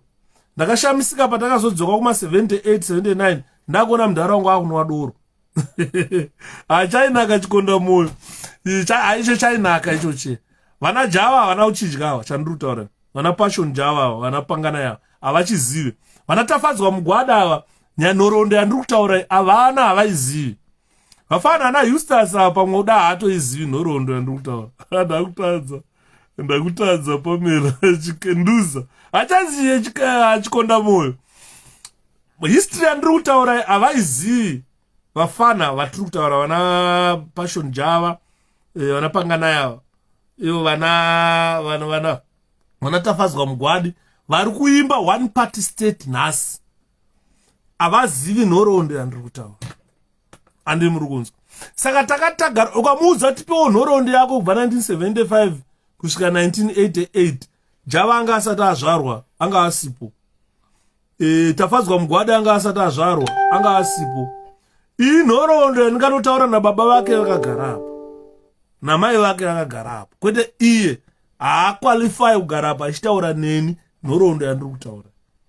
Andiri muri kunzwa. Saka hanzi ndara muchiko here. Ndiriko live zviri sei mwana wamai. So you will find kuti pakapera hondo yapera. Kwakaanaunswa kunzi hondo yapera. Hanzi manga marowa. Ndiripo everyday at live. Everyday ndiri panapo. Ndakataura one ndikati from 8 o'clock too late nendiri live. Tichitaura nyaya. Hanzi maidya rifa ngoma yudha. Aiwa hataidya rifa kana tete pridi. Upenyu hwainakidza makore iwayo. Vana Pangana havazvizive. They were not yet born. Vana Tafadzwa Mugwadi were not yet born. Nyaya ndiri kutaura. Saka takazoti paya hanzi Blasco inga ndakanyarara hangu. I know chipondamoyo. Kendi. Hauchizivi mbana. Hauchizivi. Unoziva bhodhi retarino rakazoya kuma 90. Bhodhi retarino rakazoya hasi kuma 85 here. Iro ndo randingatozikangwa navafana vana Eustace. Bhodhi retarino rainzi bhodhi rakadai izvo. Which means ndini ndaikurasai. Ndio waitirasa mwana wamai. But ini ndakachidya. Mavi ana marvelous akachidya. Ini ndochandairowa ini. Saka you find kuti after that kwakabva kwanzi hondo yapera. I think it was late 78 pakanzi hondo yapera. Ndopandakaona mudhara wangu inini vachidriva mazirori eKMT Karoi Motors Transport. Yaive nematransport mazirori mudhadhadha yaitakura fodya chii. Marori aya yakadeploywa musango. Vaienda kunana Urungwe kuchinzi kune mwangu vaitombosvika. Kune mwangu ndakamboenda nababa. Baba wangu anga asikadi kundisiya. Vaudzei vafana. Ndovataurira. Baba wangu anga asikadi kundisiya. Takamboenda kumwe kuRungwe kusango so kwatakaenda. Ikoko takasvika zvikanzi marora anombomira bhozi hakusi kufambika. Rodhi yakazara zvimbambaira. Saka vaenda nekamu kamotikari. Kamotikari ikako hamene makambokaona here. Kakaita kadrum so. Kakaita kadrum kanoti mavhiri twakadai so kakaita kadrum. Ndokaenda mberi iko kaikai. Kachisvika kachifuridza. Vaiti kakafuridza omira. Voenda vodzura chimbambaira. Tichifamba. Saka takazonosvika kwainzi kuruturwa makomrades. Ndoko ndakasvika ndichiona makomrades acho aivepo ipapo ainzi vaitaura chindevele chete. Ndakashamisika inini. Language yavaitaura ndasingazivi kuti indevele. ndakatozoudzwa nababa zvikanzi vanotaura chindevele sawakomanawo ngati wo zvikanzi ndodhevele yacho ndandiri mwana mudiki vachitakurwa nemarori ekmt. Baba vangu ndo vaitakura vanhu ivavo vachivaendesa kunonzi kuma-assemble points, vaendeswa kunonzi kuma-assemble points. Vaiti kana vakwira chirori cheche kwaiimbwa kana dhubula dhubula, anzi dhubula dhubula, amiri zvavaimba so dhubula, ndichirunzwa kasonga chikavaimba anzi dhubula dhubula dhubula, uti vachironza rori tichienda chinopfuura munana mukomishi muya tichikwidza unopinda navo mukaro vachizoendeswa kwavaiendeswa vainzi kuma-assemble points. Takavaona vachiuya pakaitwa ma-elections a1979 akazonzi ZANU-PF yawina. Ndo takazviona zvese zvezvo pachiimba Bishop 𝗶𝗶𝗍𝗶𝗃𝗃 muzoreva vaifamba nemahelicopter vachiti hanzi Zimbabwe yakanaka vakomana. Upfu hwaifamba uchidonhedzwa murodhi. Upfu vanhu maitika mukasvika parodhi mukamira so mulocation maisarwa uye upfu hwamuri kuona hwaakukambeneswa neZANU-PF. Bishop 𝗶𝗶𝗍𝗶𝗃 muzoreva akatomboukambenesa upfu mupana general Kanyemba takumutaurira nhoroondo ngaabate zvatiri kutaura mupana. Ndakataura ndikati nhoroondo yatoda kusiyai, that is the truth, kuitira ma-generations to come vazoita understand chii chaiitika makore iwayo, not a distorted history by ZANU-PF. Tudze hurumende yeSouth Africa kuti vana vavo vasati uraya tiri pakutsvaga pamwe ndimi mungataura navo ana Ramaphosa. Tichamunyorera don't worry. Saka nyaya yatiri kutaura pano hanzi kwanga kune zvimbambaira hakusi kuchibara here. Ndofunga kuchibara kurungo kwatakaenda rodhi yese yai taiti ine ndasikazivo ndekupi. Baba vaingonitakura ndopinzwa murori, ndaiswa murori ndogadzikwa pamakumbo rororo wapasi tichienda. Ndasikazivo ndekupi kwandaienda ine, asi taingonzwa kuti kurungwe kwataenda ndofunga ndo area dzadzana chibara kazangarare vana karuru kwese kuyakwe vaenda vachinotorwa vachiiswa ma-assemble points. Mudhara Yudha ngazviende mberi mukomana apinde definitely. Saka you find ndadzoka paipa namudhara togara tichingoona zvaitwa nema-elections oitwa. Upfu hwamuri kuona hwakunzi vanhu vanopiwa 5 kg unzi tivhoterei. UANC yamuzoreva zvayaiita vaifamba nemarori azere upfu, vaiti vakasvika panapa vaifamba vachidonhedza upfu uchidonhedzwa. Saka imimi kana maida upfu maingonomira parodhi, makamira parodhi mosarudza kuti moda upfu hupi. Vaitora ma5 kg, vaitora ma10 kg, vaitora ma50, waisara hwakati katakata upfu. Vamwe vanhu vaishaya pekunohuisa upfu, ende maiti mukanohuchengeta upfu hwaiora. Kudhara upfu hwaiora because mamusingaroverove sadza vamuzoreva vezvipoko ya takabva kure shiwa senyika. Andiriona vachiimba Zimbabwe yakanaka, hanzi vhoterai UANC, vhoterai Bishop 𝗶𝗶𝗍𝗃𝗃 muzoreva. Andiriona upfu huye hwamaukambenesa Eustace muzoreva aikanda murodhi achimwaya murodhi vanhu vachinhonga upfu yavo. Saka mainhonga according to your storage haupipitane ne150 kg yeupfu, unonoisa kupi? Waiora worasa. Andiriona mabhini edu makore aizara sadza raizara mabhini. Musakaona imbwa dzekumarokesheni dzaiti kana waiti ukaitarisa so yaive nemutsipa unenge waInosChikore iri imbwa. Maswitsi aikanwa nehelicopter. Waiti atete kodhi, waiti ukapinda kwedu stand kutenga painzi paJulius Piper, waiti ukaenda pashopi ipapo kunotenga maswiti ainzi makila asina kupfeka ayaya ukatenga chingwa wainokorerwa hobhonzi mahara type wamaswisi mahara. Ukatuma unotenga shuga kana mukaka nechingwa waipuwa shuga yebrown kg mahara. Ndokutaurirayo kumana upenyu hwanga hwakanaka. Waiti ukatuma unotenga mukaka nehufu mukaka nechingwa kuseni kuya waibva wapuwa 2 kg yebrown sugar kana kg mahara. It depends kuti watenga zvakawanda sei. Waibva wapuwa pamusoro shuga, waitoziva kuti uda unomwa tea pamwe hamuna shuga wapuwa mahara 2 kg yeshuga, 1 kg yeshuga, 2 kg yeshuga. Upfu waitwa home delivery nebhasikoro nechihodha. Kwaya nezvihodha nyama zvihodha bhasikoro zvezvaifamba nenyama. Waiti akamira pana kwecha akamira panapa momhanya yaita nyama yekujungwa so kudai moda nyama yemarimo maiswa pachiskero mwanzi $2 kana kuti $1 vamwe vasikaipedzi nyama $1 andimona takazviona zvandiri kutaura izvi vafana vana mugwadi vari kuimba one party state they don't know this vafana vari kuimba vachiita ZANU-PF ndeyeropa havazvizive zvandiri kutaura izvi hanzi moziva zvamutaura izvi mukanya zvimwe zvacho hatitozvizivi thanks very much atetalizi I know kuti nevana vadiki vasingazviunderstand kuti nyama yaijungwa kudai unacho unacho mukoma ndotaura chokwadi atende fochi nyama yaijungwa kudai nechihodhabhasikoro chojunga nyama kudai butcher boy taivati mabutcherman akatopfura maizati butcherman apfura ndo mazuva pakapera maelections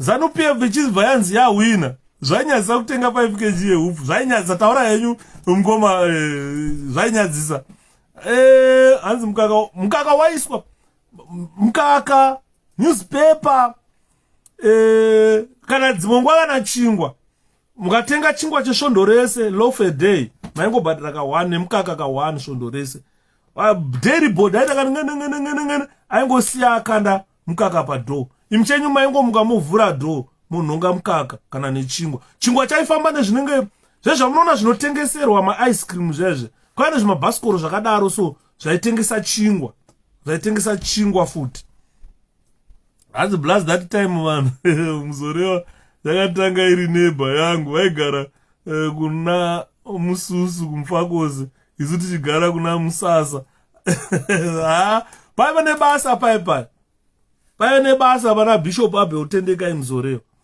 saka you find nyaya dzatiri kutaura vafana ava havazvinzwisise havazvizive nhoroondo yandiri kutaura is very important for the people of Zimbabwe to understand. This is why manza ndachitaura ndikati the decisions that are made by politicians they have got far-reaching consequences on the people of Zimbabwe, the current generation and those generations to come. People must understand this. Mukanzwa tichikutaurirai vana Eustace kuti there is need to change chihodhabhasikoro chachine kumberi amene chasikadonese wailoda. Mukanzwa tichikutaurirai vafana kuti there is need of change of government. Madhara aya vari kukushandisai mayouth because they don't know that you don't know what Zimbabwe was like in 1980 when we attained independence. Madhara aya vari kukushandisai. Mukaona vanhu vakaita sesi tichikutaurirai there is a need of change of government. It's because of what we saw in 1980, what we saw in 1975. From 1975 nanda kuziva to 1980 nanda kuziva. So what we saw during those years are the things that we tell you time and again, that there is need for change of government.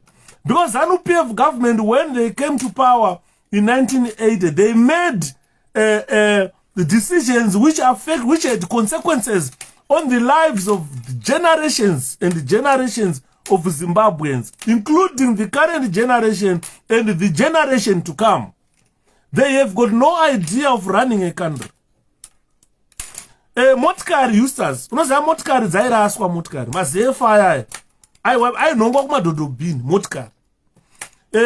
Varidzi vemotikari vaingobvisa injini votokonora tunhu twavanongoda. Bhodhi rese remotikari raisarada nemavhiri zvese zvaingodhonzwa zvikukurutswa motikari yonoraswa. 1981 kusvika ma85 waiti ukaenda kumadhodhobhini kwaiona motikari dzakahipwa dzakaraswa mulocation. Motikari dzairaswa zvamunongoona zvinoitika kuno kuUK, motikari dzairaswa.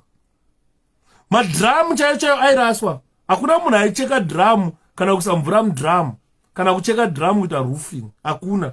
Waiti ukaenda kumadhodhobhini wainhonga madhiramu akaraswa eoiri emafuta zvairaswa zvezvo. The happiness that happened in 1980 to 2017 same mpaka ipa. Saka you will find that as in societal families, ladies and gentlemen, if a previous generation has not invested in the future of those to come. Its mistakes weigh heavily on generations to come. This is why you see, during that time, ZANU-PF did not invest a lot in our lives. Because when we attained independence, black people had no capacity to run an economy. Even today, if you talk nevanhu vakaita sana 𝗶𝗶𝗃𝗃𝗃, they will tell you that the problem we have is varungu. They just left the country without showing us how to run an economy. ZANU-PF, ZAPU, Madara na 𝗶𝗶𝗃𝗃, they've said this time and again. Amaswera say, Michael Nduna ndaswera. Bodi yemota raizotorwa nemapostori. Exactly. Mapostori ndo vaizoyavo cheka. Vachigadzira migomo. Ndo takatanga kuziva kuti mapostori kwafa tine urombo nekushayikirwa naMudara Noah, mutungamiriri Joan Marange, anzi ashayika nhasi. Ndo vakatanga vokwa Joan Marange. Ndo vakatanga kukoma migomo, vachikoma madhishi, vanhu vachaga life yekurarama. Ndo zvataiziva mapostori aizikanwa nekukoma migomo nekutengesa migwako yekupakura sadza iya zvese. Ndo zvataiziva mapostori vachiita. Kumadhodhobhini wainhonga matoyi anoshanda. Ndokwatainhonga kumadhodhobhini. Watch, wainonhonga watch. Varungu waiti ukaenda madhodhobhini ekuvarungu ekutauni, wainonhonga watch. Waitonhonga na chikafu chekuti motombogara pasi kutomborova. Tinofana mukaro imwemuya mukoma mati taibva kumba tisina kudya, taipfuura nekudairyboard. Kudairyboard vaiti mukaka ukarara vairasa. Pane agri-selex inonzi agri-selex paive nedairyboard. Tainhonga paya totora mukaka like tochi topfuura nepa karo pa country fresh pa bakery rainzi karo bakery. Kuseri kweko ndokwataiwana zvimwe zvikondamoyo mabhanzi nechimwe chingwa. Chimwe tainzi mirai panapa. Vaiuya nechingwa chinenge chapwanyika mukati cheche. Togoverwa lofu tosungirira toenda kumadhodhobhini, toswera tichifukura madhodhobhini, chinhonga mawachi, tainhonga zvakawanda. Tapedza taigara pasi tine chingwa chedu chatabva nacho kare bakery nemukaka wedu watabva nawo kudairyboard. Torova, tatisina kuonda isusu. Tatine matama. Ukatasava vasikana vedu vataifamba nawo makore vanga vakabatana vakasungana. Bosi taidya tichiguta.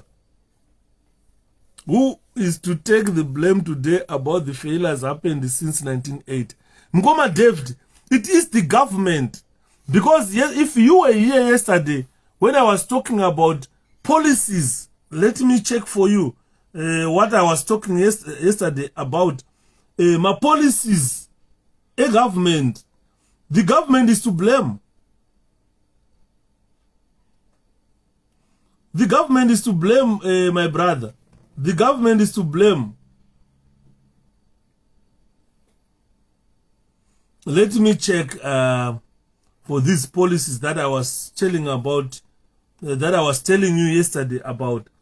Both the government is to blame. All the suffering that we have endured and all the changes that Zimbabweans suffered, it is the government to blame. There is no one to blame. It is the government to blame. It is government to blame. It is government to blame, my brother. As waitoziva kuti mabhini ari kubva kumayadi. Waitozviziva kuti aya mabhini ndeye kumayadi. Aya ari kubva kupi. Uchitomhanya kumabhini ekumayadi. Uchinonhonga ikoko. Andiri maona. The government is to blame. There is no one to blame. It is the government. I'm trying to get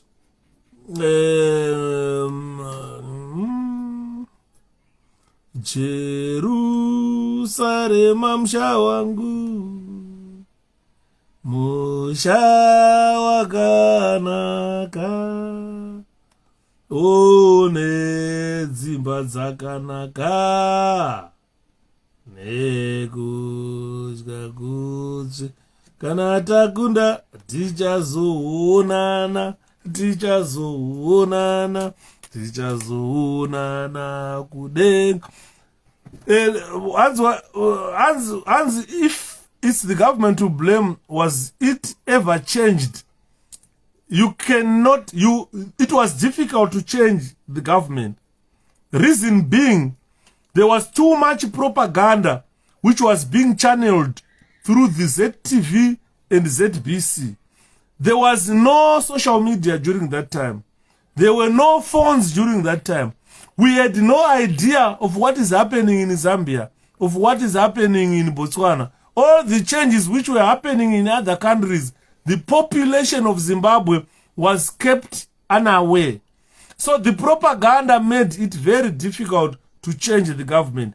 Because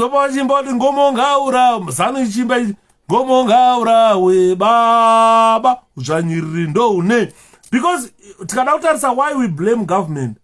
It is the government that had economic policies which it implemented, which never worked. Yesterday I spoke about 1 February 1981. Economic policy is growth with equity in 1981.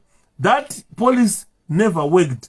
Another policy in 1981, Transitional National Development Plan. That plan never worked. Then a 5-year national development plan from 1985 to 1990. That plan never worked. From 1991, vakasa economic structural development program, inonzi ISAP. Iyoyo vana Zondi, vana Eustace Mama vapo, vana Passion Java, 1991 vakanga vavapo pakaiswa ISAP na Chidzero. That ISAP failed. Knowledge is power, Mgoma. We need 6 million people like you to vote 23 for change. Definitely. That policy never worked. ISAP never worked. ISAP was implemented in 1991. And don't you think there were people behind not charging the government from day one? Those people were there, my brother. But it's because of Marxist propaganda. If you are trying to understand the situation in Zimbabwe, it was the Marxist propaganda. And you know, the good wines who got die once mtengesi vanhu vairohwa 1985 baba vangu vakarohwa inini nezano vachinzi handei kumarale. Mukada kuona from 1980 papa kuti kwamarale kuti akuenda towards my elections, mabhawa aivharwa, mashops aivharwa, maindustries aivharwa, vanhu vaitinirwa kumarare ZANU-PF. ZANU yanga isingaona kuti iri kuuraya economy. You cannot close production because Mugabe is coming to address people. Because Robson Manyika is coming to address people. Vanhu vaitinwa mabhazi aimira kusvika pakaroi payo vanhu vachitinwa on ground kunoteerera speech a politician. Production yaimira. Saka ZANU-PF haina kuziva kuti they are busy destroying the economy by stopping production for almost 3 hours or 4 hours. Vanhu vakagara kuground vachiteerera Robson Manyika achirimba achiti pasina ngomo, nangomo, pasina ngomo, nangomo. Pamunodzokera kubasa, production inenge yamira, economy yenyika inodzika pasi. So these policies which were implemented by ZANU-PF, they never worked for our country. 1991, vakaisa ISAP, aina kushanda. 1998, vakaisa Zimbabwe Program for Economic and Social Transformation, yainzi ZIMPREST, aina kushanda iyoyo. 2000 vakasa Vision 2020 vaifunga kuti 2020 haisvike. 2020 yakasvika, hatina chatakaona. This was a long-term development strategy that 2020 payakasvika tanga takurwa neinflation. Hanzi papo nakada vapo pa Vision 2020 ya 2000 kai mama vapo mavi aina kushanda. Yakashanda here patakasvika 2020 takati sina magetsi, kwakwane load shedding, takati sina currency yenyika, takati sina mari yedu. We blame the government and we blame individuals who made decisions which impacted our life in 2020. From 2000, this Vision 2020, it never worked. Patakasvika 2020, Zimbabwe haisina currency yayo. Zimbabwe haisina running water. Zimbabwe yakuwara nehyperinflation. Saka Vision 2020 ZANU-PF, it never worked. It was implemented from 1997 to 2020. That never worked, guys. Tautaura chokwadi. Ukadaura musi 1 August 2001, vakaisa inonzi Millennium Economic Recovery Program. Vakutaura nezve recovery. That never worked. Vakaisa musi 1 February 2003, vakaisa National Economic Renewal Program. It never worked. From 2003 to 2004. Vakaisa muna 2004, vakaisa inonzi Macroeconomic Policy Framework. From 2005 to 2006 for a year, no fruits were reaped from this economic plan. It was a disaster. From 2006, vakaisa National Economic Development Priority Program, which never worked. From 2007, kwakaiswa Zimbabwe Economic Development Strategy yanzi ZEDS. Iyo emuchiri kuziva yakamhanyana na 𝗡𝗁𝗶𝗃𝗃 vachiba zvekuba zviyazve. 2007 to 2011, nothing worked, guys. Kubva 2009, muna 2009 vakaisa inonzi Short Term Emergency Recovery Program. Muna 2009 imomo muna December vakaisa Short Term Emergency Recovery Program. Because Short Term Emergency Program yanga yatadza kushanda.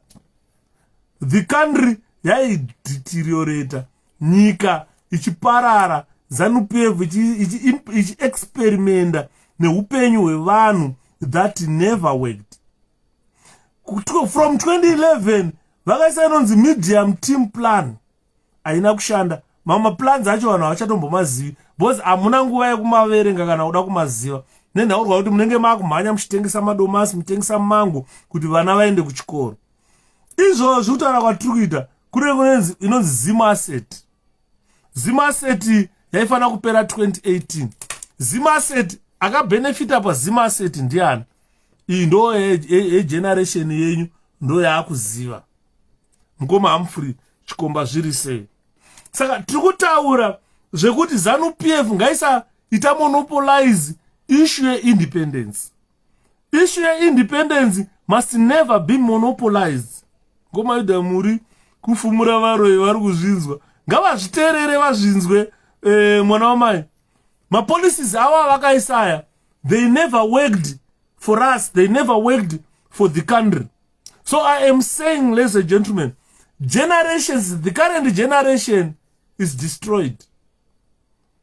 Unosvika 50 years usina kumboshanda. Todine makava akapfeka makushe wai. Makava anaurwa musoro. Andimona. So the current generation, it is destroyed. The future generation, those to come after this current generation, already it's a doomed generation. So ZANU-PF's disastrous economic policies destroyed generations and generations. If Zimbabweans do not act now to make this country recover, the country will be doomed. I think 4 or 5 generations to come will struggle to stabilize the economy of a country. Ndakataura vanhu hanzi, was it ZANU-PF or ZANU-PF was captured? It is ZANU-PF because it allowed itself to be captured. Because if you are an organization, don't allow to be captured. Ndosaka muri kuona taitaura ku-𝗶𝗏𝗃𝗃 tikati aiwa vana Thokozani-Kupe with the shenanigans vakatiratidza, they are not the best leaders for 𝗶𝗏𝗃. We would rather have different leaders to run that department. So the generations have been and generations to come have been destroyed by these bad policies. So I am saying this mindful of the fact that as with human families, a country can face constraints associated with pursuing the right track towards development and success for the benefit of posterity. If ZANU-PF had taken word from the people, not good, after Hondo, ZANU-PF abandoned all the ideologies that it had. Makanzwa imimi Simba Makona itaura kuti Mugabe himself akabva ataura kuti makresi daisa amuna motika dzamuna zotorai tikuda new E-class Benz for every minister. And during that time, munozviziva muRhodesia imimi, minister mari yake yaihora, ndo mari yaizvitengera motikari yake. Andimona. But Mugabe changed that. Anga kunzi motikari yemaminista anoenda nayo. Vakupuwa ma E-class, vakupuwa chi. Kudhara minister aibva kumba kwake nemotikari yake. Osvika oipaka pabasa. Kana akuita business rehurumende, okwira motikari yehurumende, onoita basa. Paanodzoka motikari yehurumende yopakwa, otora yake motikari, oenda kumba. Waiti ukaona minister ari kuholiday, ari kudya mari yake, haasi kudya mari yestate. Ukaona minister achidriver muroad, haasi kumhanyisa motikari yehurumende, ari kumhanyisa mari yake. But you will find when Mugabe changed everything. Motikari dzehurumende ama personal properties evanhu. Vanenge vachimwa fuel hurumende. So hurumende is there to support a means of survival. Hema minister neglecting the survival of every Zimbabwean. Andi muri kuona. Ukada kutarisa kubva 1980 kusvika nhasi, tine vanhu vanga vari ma-ministers, vasina kubva wambobva kuita ma-ministers. Those are the people who helped destroy Zimbabwe. Andi muri kunzwa. Kubva 1980 mune munhu asati abuda muparliament. Kubva 1980 hondo chipera, tichitanga nhasi kuti taane new government, achaappointwa kuita minister. Nhasi nanhasi munhu yari muparliament. Ukada kutarisa nhoroondo yeZimbabwe, chii chayakabhene chayakagona chekuti tingataura kuti regai vagare muparliament nekuti vakatiitira zvakati nezvakati nezvakati from 1980 kusvikana nhasi chavakagona chii? Hapana. They are still in parliament. Vachiri maminister vamwe vatove mapresident. Thanks mukoma diva. Iyo yekuti mambo haapikiswe iyoyo ndo yakauraya Zimbabwe. Andiri maona. Saka you will find zvatikutaura, it is therefore, ladies and gentlemen, of fundamental importance to for careful thought to be applied when making such decisions that have such far-reaching consequences. Any government that come today, they must have a careful thought of implementing like all these economic policies. And these economic policies must be implemented mambo funga, because they've got a far-reaching consequences for the generations and generations to come. As Smith never presided war veterans or liberators in his regime. Those people, they are not a problem, Eustace. Apana, ma war veterans mazhinji today, variko kumabasa, vakapinda, ndozva vakarwira vaida mabasa ekuzvitonga. Vakapuwa mabasa, vamwe vakaenda kuita magajere, vamwe vakaita mapurisa, vamwe vakaita masoja, vamwe vakaita ma-CEO company. Vese they benefited. After that, on top, in 1997, they were given $50,000 each plus pension every month. The only minister that was good was Shamuyarira.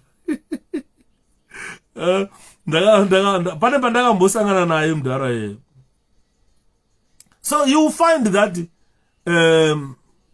whatever I'm presenting today, ladies and gentlemen, it's something that is complex, that put young people in Zimbabwe at a disadvantage. Because those people who were in government since 1980, they never thought of generations to come. They thought probably they were the first generation and the last generation to be in Zimbabwe. My war veterans, even Nema Dimanzao, they thought they were the first and the last generations to be in Zimbabwe. They wanted everything for themselves and their families, not for general population, which was water. They were fish in water. The general population of Zimbabwe was water, which provided them lifeline. But when independence came, they never thought about those generations. What they thought was about themselves, their families. Up to now, the richest people in our country are the war veterans. Probably our president is the richest president in SADC. If you go, besides Imba, Yamobutu Sese Seko Zaire, the second mansion built, which is of equivalence in everything, It was built for Robert Gabriel Mugabe, the only president in SADC today who owned such a massive property. Mugabe, ukabvunza tani vana vangani, anenge angane vana 3. How can you build a 50-bedroomed house nevana 3? And mruona, that mansion was not necessary in a country that does not have production. Nyika isina mari yayo. People were busy importing material to build Mugabe a sprawling mansion, which is just like a ghost house now. Grace Mugabe anogara nani? Anofa Grace mama rooms asati amapinda. Because anofana kurara 1 bedroom chete, harare ma bedroom 100. Grace anosvika pakufa kuenda asina mbovhizita mama rooms blue roof. Hakuna hama ya Mugabe inoenda unorara paya. Mbuya vaiva vainzane mai vaZhwawo. Andiri vaigara kuna ukaenda na Samura Machero ukanopfura Harare Drive kumberi uko. Ndaipaziva pavaigara pakona so pavaigara mbuya vaiva. Anditi manzwa nyaya tiri kutaura. Saka you find zvatiri kutaura, ladies and gentlemen, that the current youth and the current generations, they've been pushed into a complex circumstances that they cannot do anything in our country. On the other hand, this seemed to be really, on the other hand, the attainment of independence, it was so exciting. It was an exciting moment for the youth of that time. But the youth of today, who never saw what I was telling you here, they think probably they have got something important for them to take the country further. The prospects of development, ndopaigara Mbuya Sabina, ndopaigara Mbuya Sabina, I think ndopaigara pakona murumna ukafamba na Samura Machero wopfura padura house paya unopfura Eastleigh wofamba unopfura Harare Drive, not Harare Drive, aisi Harare Drive, Mtoko Road ya inoenda nekuma Flat Square ukaipfura iyo ya Mtoko Road usati wasvika unana Rhodsville ukona iko kuya ndikwaigara mbuya vaya. Andimona. So what I'm saying, ladies and gentlemen, is the current youth, they've got no prospects of development. For 42 years, tomorrow we are reaching 42 years, there was no even empowerment. 42 years of our national independence, there was no empowerment. Akambosungirwa nyanga dzenzo vakaoma. Redcliffe hotel in Redcliffe Kweko was taken from Zisco Steel by the crocodile for free. Yuda ndarota uchirowa mtsvangu. Hope idzo hope manzwa hope. Asi Yuda ndarota uchirowa mtsvangu. Ndikambata mdara ndombomudisciplina. Icho hope idzo dzinenge dzichakarota chokwadi. Anzi Yuda siya blue roof. Yakadaro ndiye mweya wenyika. Hakuna mweya wenyika wakadaro Eustace. Usada kuti nyebera stay alive, understand one day blast. Hakuna mweya wenyika wakadaro. Aye makaro aya.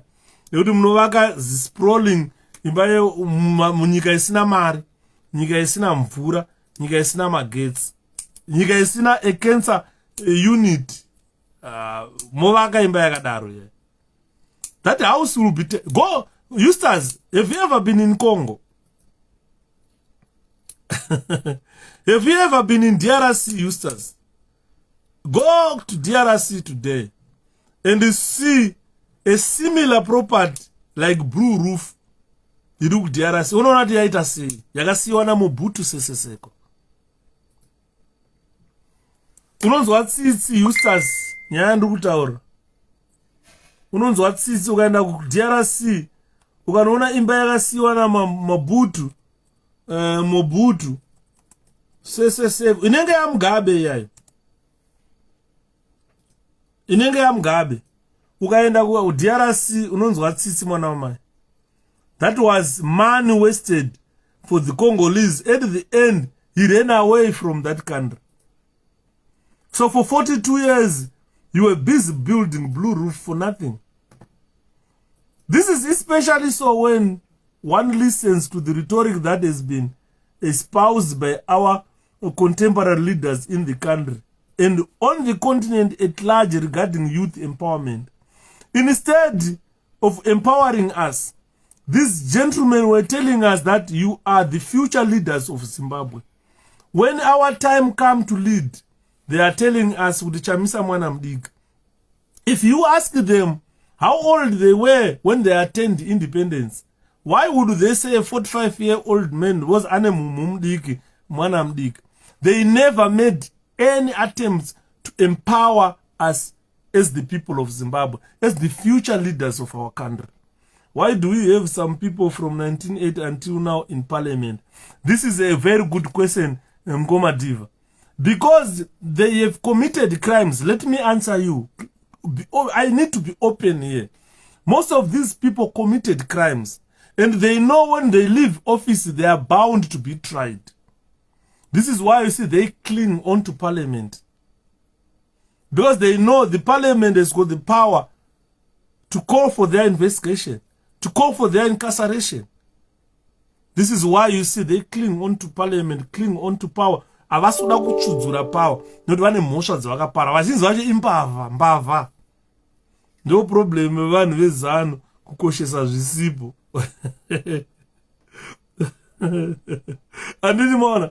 Saka you find on the other hand, ladies and gentlemen, real challenges seem to continue to mount on our country, and they continue to mount on this youth we are talking about. Today you see youth ichimhanyira passion java kunopuwa mari yekutenga koko nemabanzi, and then wobva wanzenda unovhotera zano. You understand? So these challenges that we are facing as a country, the poor policies that were made by ZANU-PF, they are mounting on the current generation. That means the current generation is disabled, and the future generation, the one following after this generation, we will definitely not make it in life. So you will find Africa is reeling with such challenges. Africa as a whole. Globally, some countries have seen light. In Malawi, yesterday, people were demonstrating. And the soldiers were just protecting the demonstrators. They warned the police not to interfere with the demonstrations. In our country, the police will be sent to kill you. The soldiers will be sent to shoot you. Why are you demonstrating? Even if we say this person has been in parliament since 1980, Opamichinguru has been there since 1980. Vakawanda apere, vanamnangagwa, andimona. And they have presided over a spiraling unemployment. Mayouth edu kudhara vaishanda. Izvo zvavachashanda. Hapana muyouth ari kushanda. Unosvika 50 years kubva wazvarwa. Let's say munhu akazvarwa 1980. Kana let's look a very good example yapangana ijava. Mbomubvunzai kuti kambani yakambomukira kuenda kubasa kubayirwa chitupa kunzwa nhasi uri kushanda panapa washanda 8 years wakumuka ndeipi. Hanzi true all ZANU-PF leaders are clinging in power because they committed a lot of crimes in the country. Yes, these are thieves. Zvakafanira kuti hurumende ikachinja nhasi. Do you foresee Philip Chiangwa asingaende under the hammer? He's just a thief. He's just a thief. He's a thief who was protected by Robert Mugabe. Achinzi ndi Gushungo muzukuru wa Mugabe. Akaba zvekubazvira. As please vanhu vezanu, don't mix politics with the Christianity. Use your common sense. Adini murikuona nyaya dzatiri kutaura. So are we dealing with retired people who are supposed to be advisors? They are supposed to be home, vachitamba tsoro, vachinomwa ndari nemamadhara ezera ravo. Because unosvika pakuta 90 years uri muparliament, 80 years uri muparliament. What's special about you that all those youngsters with master's degrees, first degrees, PhDs, professors, who are supposed to be using their mind, their brains, to develop a country, are lagging behind? ZANU-PF never even gave our youth vocational skill training. Apana. Instead of giving our youth vocational training skills, varikuvatora kuvaendesa kumadriri kunomacha, vopuwa hembe dzebhodhagezi nematsvimbo, vonzi endai kumaruzevha naenda mabhesi murove vanhu. Mwana anodzidziswa vhura vhara vhura vhara. Instead of giving that person vocational skills, ndakaenda inini kusandadzokera kuchikoro ndikanodzidziswa kuwelder. I am now a qualified welder, level 1 certificate of welding fabrication ndinaro. Ndikangona pana kuti munhu anoda kuweredhera nokuti ndipe ndikuitire, ndototsatsatsatsatsatsa ndotokuweredhera, because I was trained to do that. In our country for 42 years, tomorrow we are reaching 42 years. There are no vocational skills training in our country. But no, I cannot train us vocational skills. They are sent to Bodagez training center, where they are trained drill, left, right, about in. Shimbo no bata so no die. History de kamira yakati naona wakapfurwa vanhu vakaurawa pachimoyo. ZANU-PF aichatauriri mabhodhagezi kuti vanhu vakaurawa pachimoyo vakauraiswa neZANU-PF. Vanhu vaifamba vane ZANU vachidya neZANU ndo vakadzoka vakanotora marhodesian front vakati handendo kuratidzai pavakaungana makudo aya. Vakasvika vakapaka mwoyo wanyere nemabhamba vanhu vakapera kufa. ZANU-PF selling itself, killing its own people using the Rhodesian front. Kana vakuenda kunana 𝗡𝗂𝗁𝗃𝗃 School of Ideology, 𝗡𝗃𝗁 wacho wavakabhomba, akabombwa neZANU, akaurawa neZANU. Nhasi ndio vakunzi 𝗡𝗃𝗁 School of Ideology. Kana vana vachiTepo vacho, I don't think kuti brain dzinenge dziripo to let ZANU-PF utilize zita rababa vavo kuti 𝗡𝗃𝗁 School of Ideology. What is 𝗡𝗃𝗁 School of Ideology? What is it for? When people today in ZANU-PF killed 𝗡𝗃𝗁, inserted a bomb on 𝗡𝗃𝗁's B2 car and blew it. Today, what would 𝗡𝗃𝗁 School of Ideology? Is it a school of ideology of bombing? You bombed and killed 𝗡𝗃𝗁. Munyashona, as I respect General, I don't want to come there to argue with the general on this platform, but when it comes to war of liberation history, I find it hard to let the general distort Zanla war history. Definitely, Mkoma Munya, we don't want to distort history. We want the truth to be told, so the people of Zimbabwe understand. Because ZANU-PF was always channeling propaganda since 1980, distorting the history. Vamwe vachizvitama ana Rambo kunzi mai mujuru vakarowa ndege ne-AK assault rifle. Dai ndandisina kuridza AK ndaikuudzai kuti zvinoita, but zvinonetsa kuti nditaure kuti pane vanhu 100 vari kuridza pfuti ndotaura kuti ndini ndega ndakarova ndege ikadona. Inini handisana mbotrainwa kuridza AK assault rifle. If I take that AK ndikangoikandira munhu asati amboiridza kuti airidze baba, kana kuti oicontrola uicontrol futi, inoda training, proper training. An untrained woman akatora AK akanongedzera ndege akairova ikadona, an untrained woman. Asikatozive kuti ma4 sides anoalainwa sei, foresight and rear sight. Zvinoalainwa sei, unoema papi unoda kurova papi, zvinotrainwa izvozviya.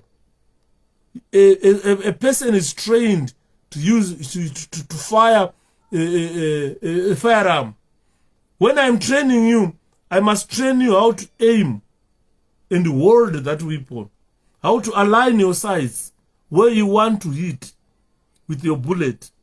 Akorati kana usina kutraina utomboziva kuti pfuti inoalainwa sei masights acho, ungosimudza pfuti unongedzera ndege. Unoziva ndaitaura vana vangu vandaitraina ndaivaudza kuti nongedza kudai wakavhura maziso maviri kudai. Kana wanongedza kudai wakavhura maziso maviri kudai, unenge wakanongedza pawakanongedza. Chivhara 1 ziso wotarisa neso 1 kuti wakanongedza kupi. Chiguno changu chakanongedza uku. Ndikavhara this eye, chiguno changu chakanongedza uku.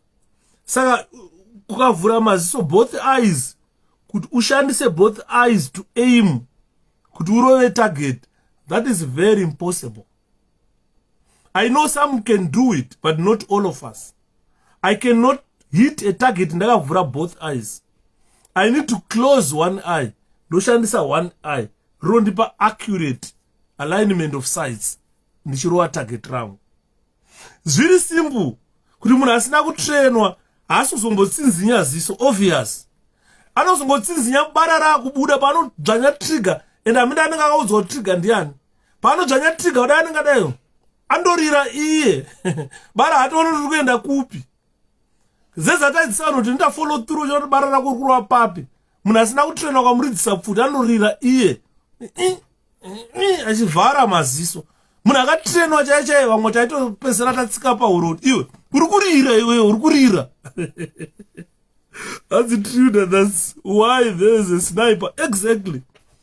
Vamwe taitotsika pauroti shamwari uri kurira. Ridza pfuti usarira iwewe. Pfuti ngairire kwete iwewe kurira. Unoona munhu achitsinzinya maziso ese bara riri kuendawo. Uri kutsinzinyei? Why are you closing your eyes? Because bara riro harife rakauya kwauri.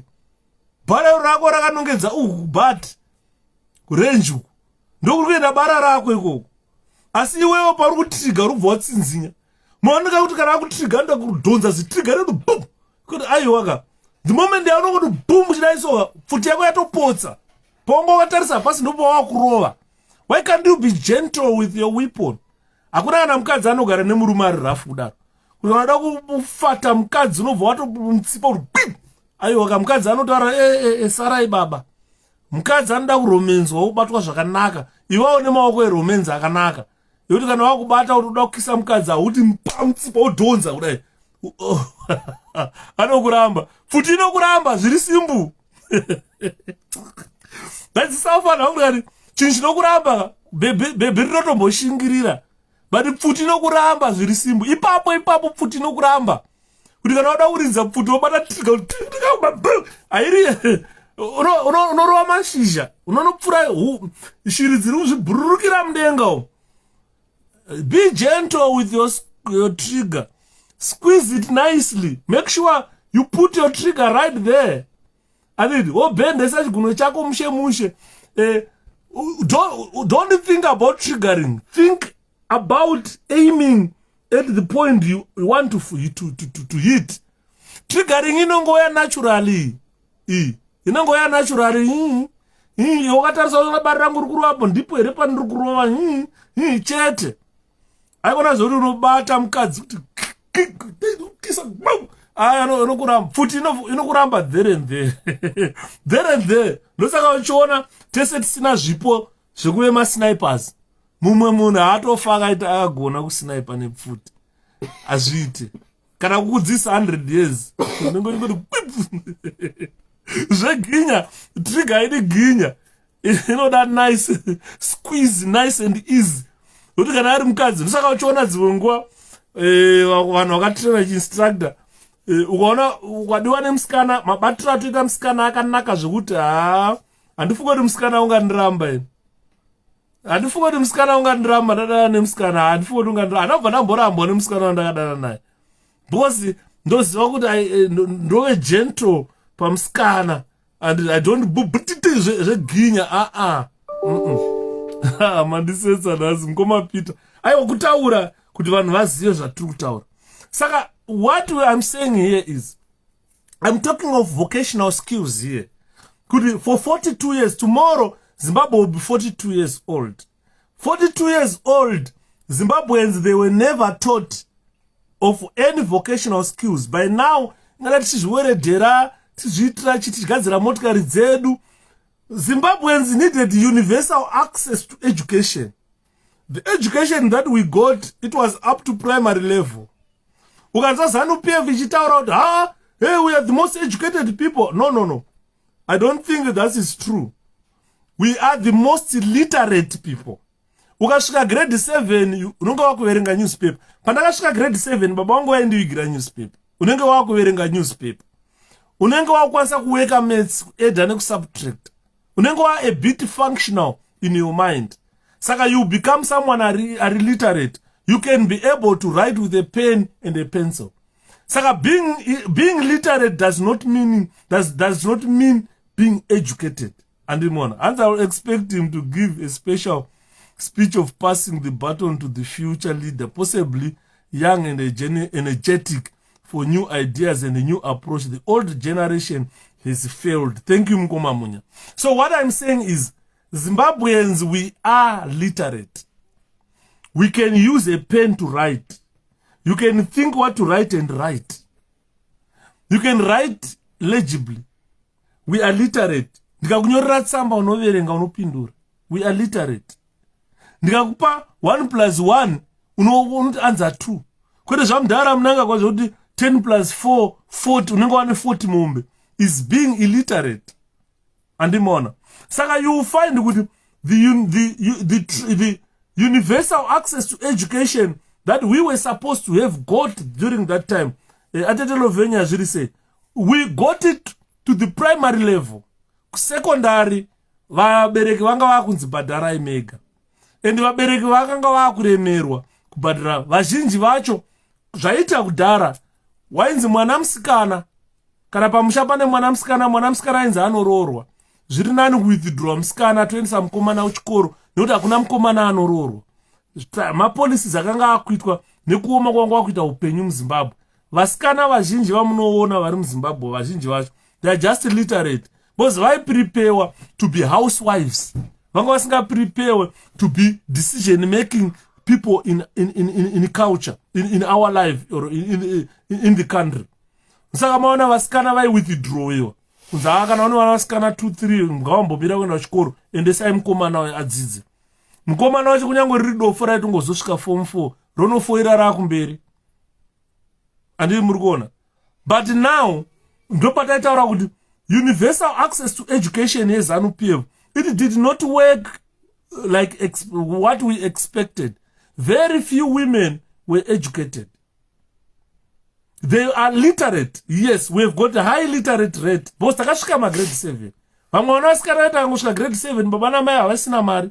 Akutogara achatoendi kuchikoro. Next akumirira kuroorwa. Ndosaka muchiona ukapinda makazhinji ukaenda kuZimbabwe, ukaona mahura ari kuZimbabwe, manakiro akaita baba. But ingotaura kachirungu uone, anongotarisa pasaidi mumwe. Ndo. Because generation iripo, the current generation iripo ezvinezvi. Ndo ine vasikana vazhinji vasina kuenda kuchikoro. Vana mai vedu pavakabva kuhondo havakanga vasina kudzidzana nababa vedu. But the current generation iripo yona arikuma ngandingoti kubva ku35 kubva pa35 apa 36 apa kusvika pa50 patira apa ndo pane generation zhinji yainzi shepherd enda kuchikoro iwewe sisi vambomira kana shepherd wadzidza wapasa sisi kana wakuzoda kuenda kuchikoro uzobatsira kuendesa sisi kuchikoro kubatsira kuenda vadika wa kuchikoro. That was the type of education that we all received. That type of education does not make us the most educated people in SADC, but it makes us very literate. We can read and write. Apana muZimbabwe. Ukaenda kumaruzeva ukaona vasiri kushanda vafana vari kutaura vane madegree. Ukamona achitaura chirungu pana unomira ho. Anenge achitaura fluent English, but never worked. Ane degree rakagara mumba. This is the type of ZANU-PF that we have. That's when you cut out a tree, mashizha anobva apera like in Zambia. 2017 was supposed to be the same. And Akoma, when you leave this world, there is your crown in heaven. God bless your brother Yuda. God bless Zimbabwe. Thank you so much, Mkoma Martin. Because if we don't put this history straight, this video will be valuable for those who would want to understand what was happening between 1975 to today. And the people would want to hear the truth. Why?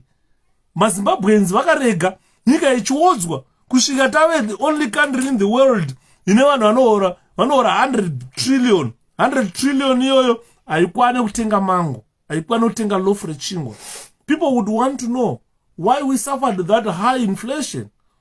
The thing with it is that he is pro ZANU-PF and not pro Zimbabwe. This is why he said he is not in power to appease Zimbabweans. That's what he said when he claimed that he was elected in 2018. So you see what I'm saying here is, if a capital on its own to start a business or to do something was not accessible to the people of Zimbabwe. It was never accessible. So the Zimbabweans youth of our time did not get the opportunities that were required to build a country. There was this lack of access to health services in our country. Unoziva kuti kudhara manesi waitoziva kuti nesi uyu ndinesi wekupi kudhara. My health services today akusina. You have got no access to health services. And you have got no access to health services at all. Hello Simba. Yeah?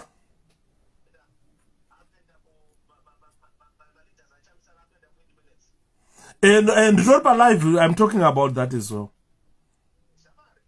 Yeah. All right. Ane murugona nyaya tukutaura panapa guys. Takashaiswa opportunities. Madara vaitaura we were future leaders, but we were not given opportunity. We were not developed into leaders. And the few people vakakwanisa kuwana chikoro vakapasa ma11 vakaenda kuuniversity vanamutambara vakaburiswa kanodzidza unze kwenyika. Our university became a university yaingoproduce lawyers. Ukada kuona Zimbabwe, I think half yevanhu vakaproducwa neUZ lawyers. Hapana scientists mashoma. Saka quite a lot of things we lacked access into all these things, especially health access, particularly the issue of diagnosis. Kutaifanwa kuwe tine madoctors akawanda varipo but vashoma madoctors paUniversity of Zimbabwe. Saka kona takazoti generation yedu yakabva yaita munyama ndisikazosangana nezvirwere zvakaita sana HIV. Patrufu kuti HIV haishatiuraye mwari wabva wakanda COVID. Generation yedu unofa usina kushanda. You were born, you were never developed, you had no access or opportunities to any capital of the country to do business. HIV ichibva yapinda, we lost a lot of people. Takuda takurikava ku HIV haichaurayi kubva kwakandwa COVID. Saka you find kuti kana wakazvarwa 1980 kusvika nhasi kana uri mupenyu after COVID you are lucky. Ukasurvive AIDS you are lucky. HIV ukasurvive COVID you are lucky. Most of our generation, they never made it. They never worked. They were born, survived on handouts, and as a result, died of COVID, died of HIV. A lot of people, a lot of youth were infected. Saka tine problem. This is 42 years of independence, ladies and gentlemen, where we are still talking, where we are still struggling to be Zimbabwe, to see a platform where we can stand. To be specific to Zimbabwe, the issue yanetsa munyika medu is about political patronage of the youth, which has compounded this matter further. The failure of our economic policies, they have made youth to be political patronage. Unonzwa munhu achiti nindiro ZANU-PF ukatasa wamunoti anonzani watachitaura nezvake wamunoti pastor anonzani uyu ndakubva ndatokangana kuti aranzi wamunanga gwari kugona sterek uyu motani Makandiwa wamunoti pastor Makandiwa uyo. That's the problem. Makandiwa is part of youth. He's not older than me zvinochinyadzisa. Makandiwa, I don't know how old is he. Vanoziva ndonyatso kuratidza kuti haana mbokura kupfuura inini. He's part of youth yekuti anonzani sarake Makandiwa anonzani nayo anonzi Emmanuel kutozvipa sara Mwari. So zviti Mwari anesi. How old is Makandiwa? I want to check how old is Makandiwa. Nditaure nyaya iyi muchinyatsoona.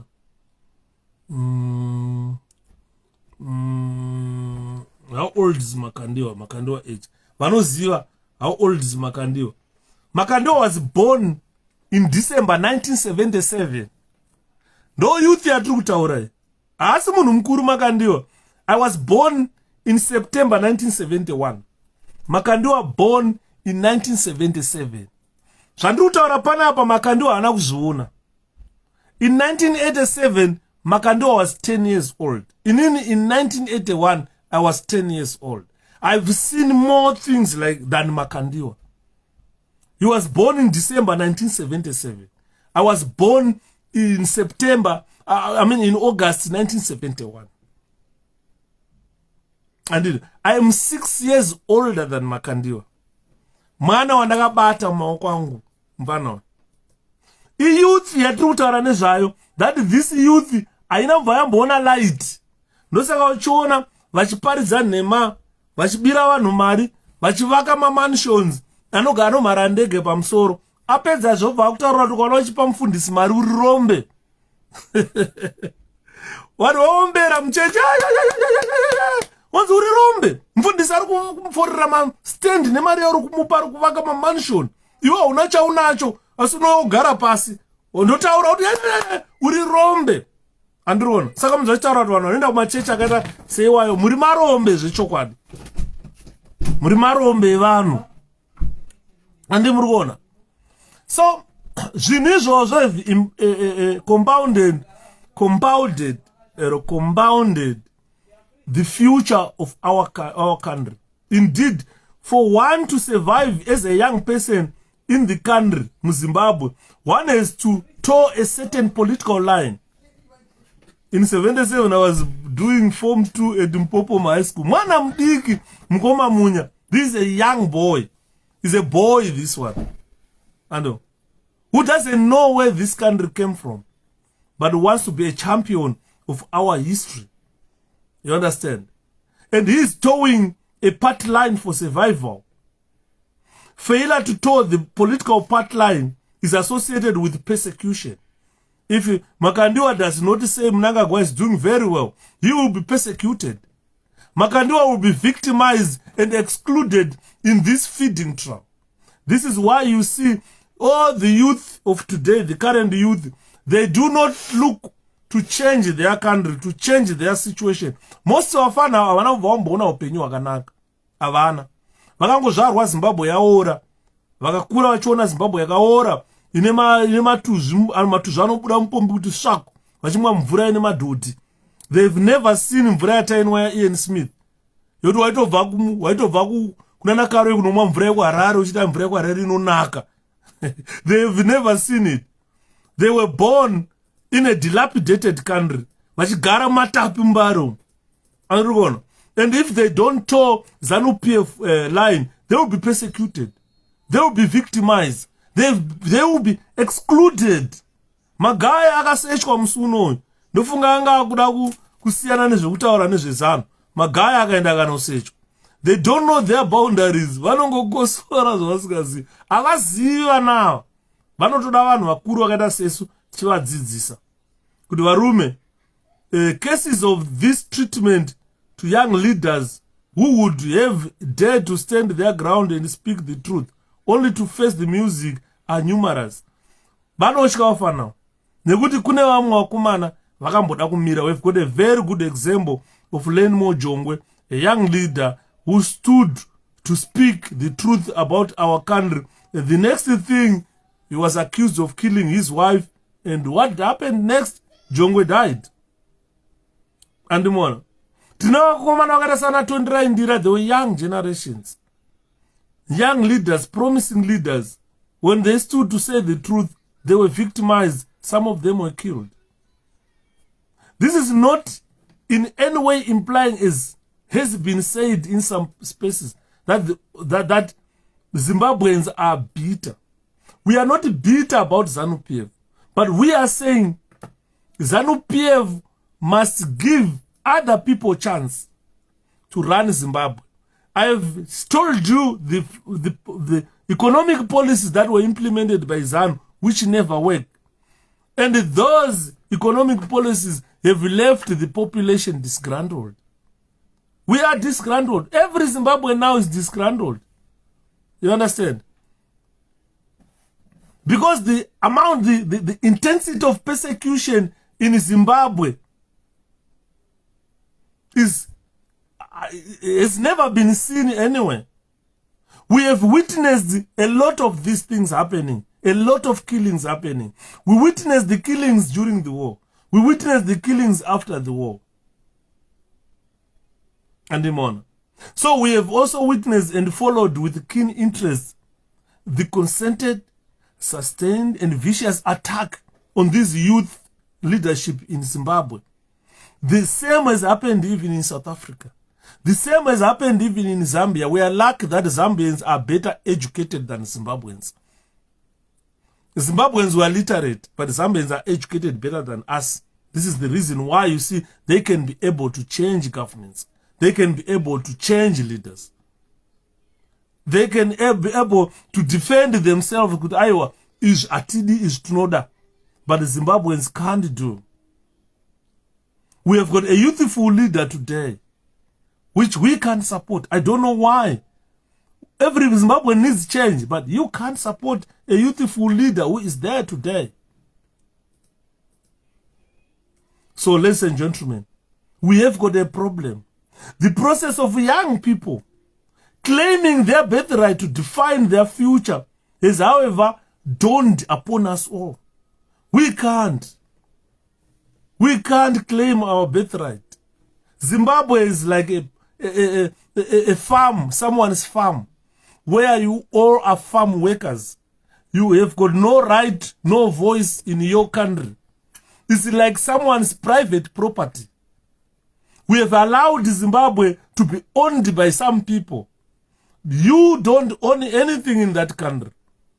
We have gone for land reform program. They shared the country amongst themselves. So we can't claim the birthright that define the future of that country. This is particularly in the wake of evidence of the exclusion of young people in mainstream policy making processes. Mapolisi enyika ari kuitwa nemadhara ane 8 years who are not even conversant with the 21st century politics and the economic dynamics. Ladies and gentlemen, and the youth are just left to riot and demonstrate because they are not allowed anywhere near policy making of the country that will determine their future. If you ask ZANU-PF, they blame sanctions for not allowing youth to come and sit for policies. They blame the Americans.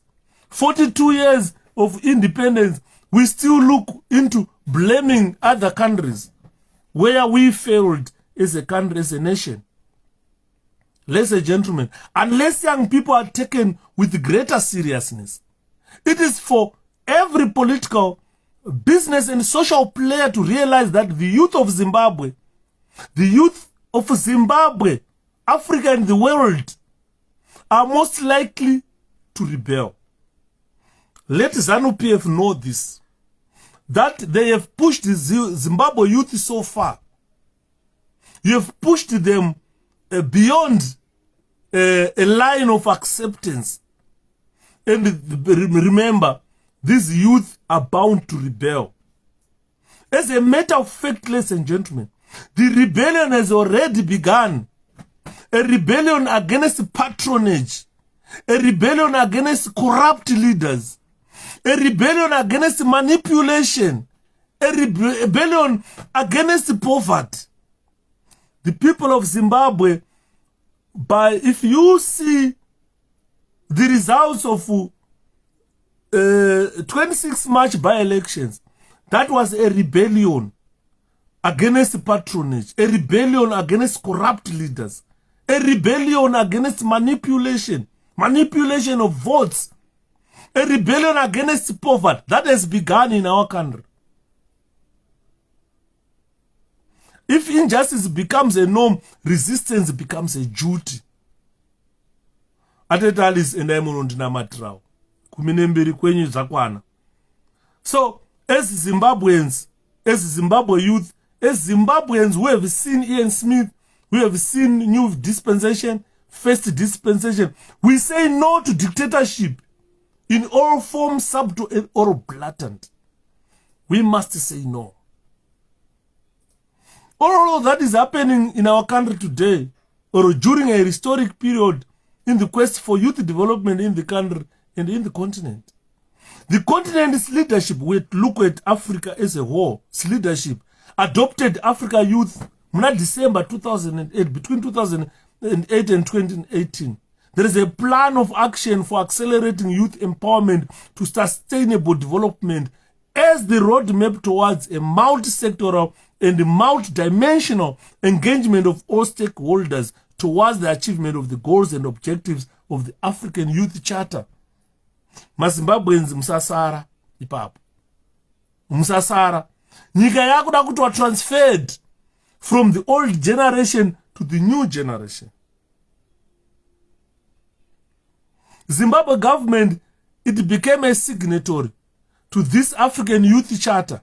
Surprisingly, they don't allow you to participate in politics. Zimbabwe government does not want you to be stakeholders of your country. They don't want to address issues that are impacting on your life. 42 years of independence, we are a secluded country, an isolated country in Africa. We are isolated in the world because of policies that are implemented by nonagenarians or octogenarians, people who have surpassed their age of expired date. They have surpassed their expired date. They were best before 70 or 60. Now they are the people we expect to determine our future as a generation. Doomed generations are watching. Doomed generations are still staring at these old Madaras, thinking that they will do miracles and bring prosperity to Zimbabwe. 42 years of independence must teach you this. That, ladies and gentlemen, unfortunately, we are indolent. We are lazy people. We don't want to work for ourselves. We have got a country that survives on handouts. Donors. Ukataura nemunhu wekuZimbabwe, hansi madonors ari kupi? Toda 𝗶𝗶𝗶𝗃, madonors are. We look for donors. Where do we think those donors get the money from?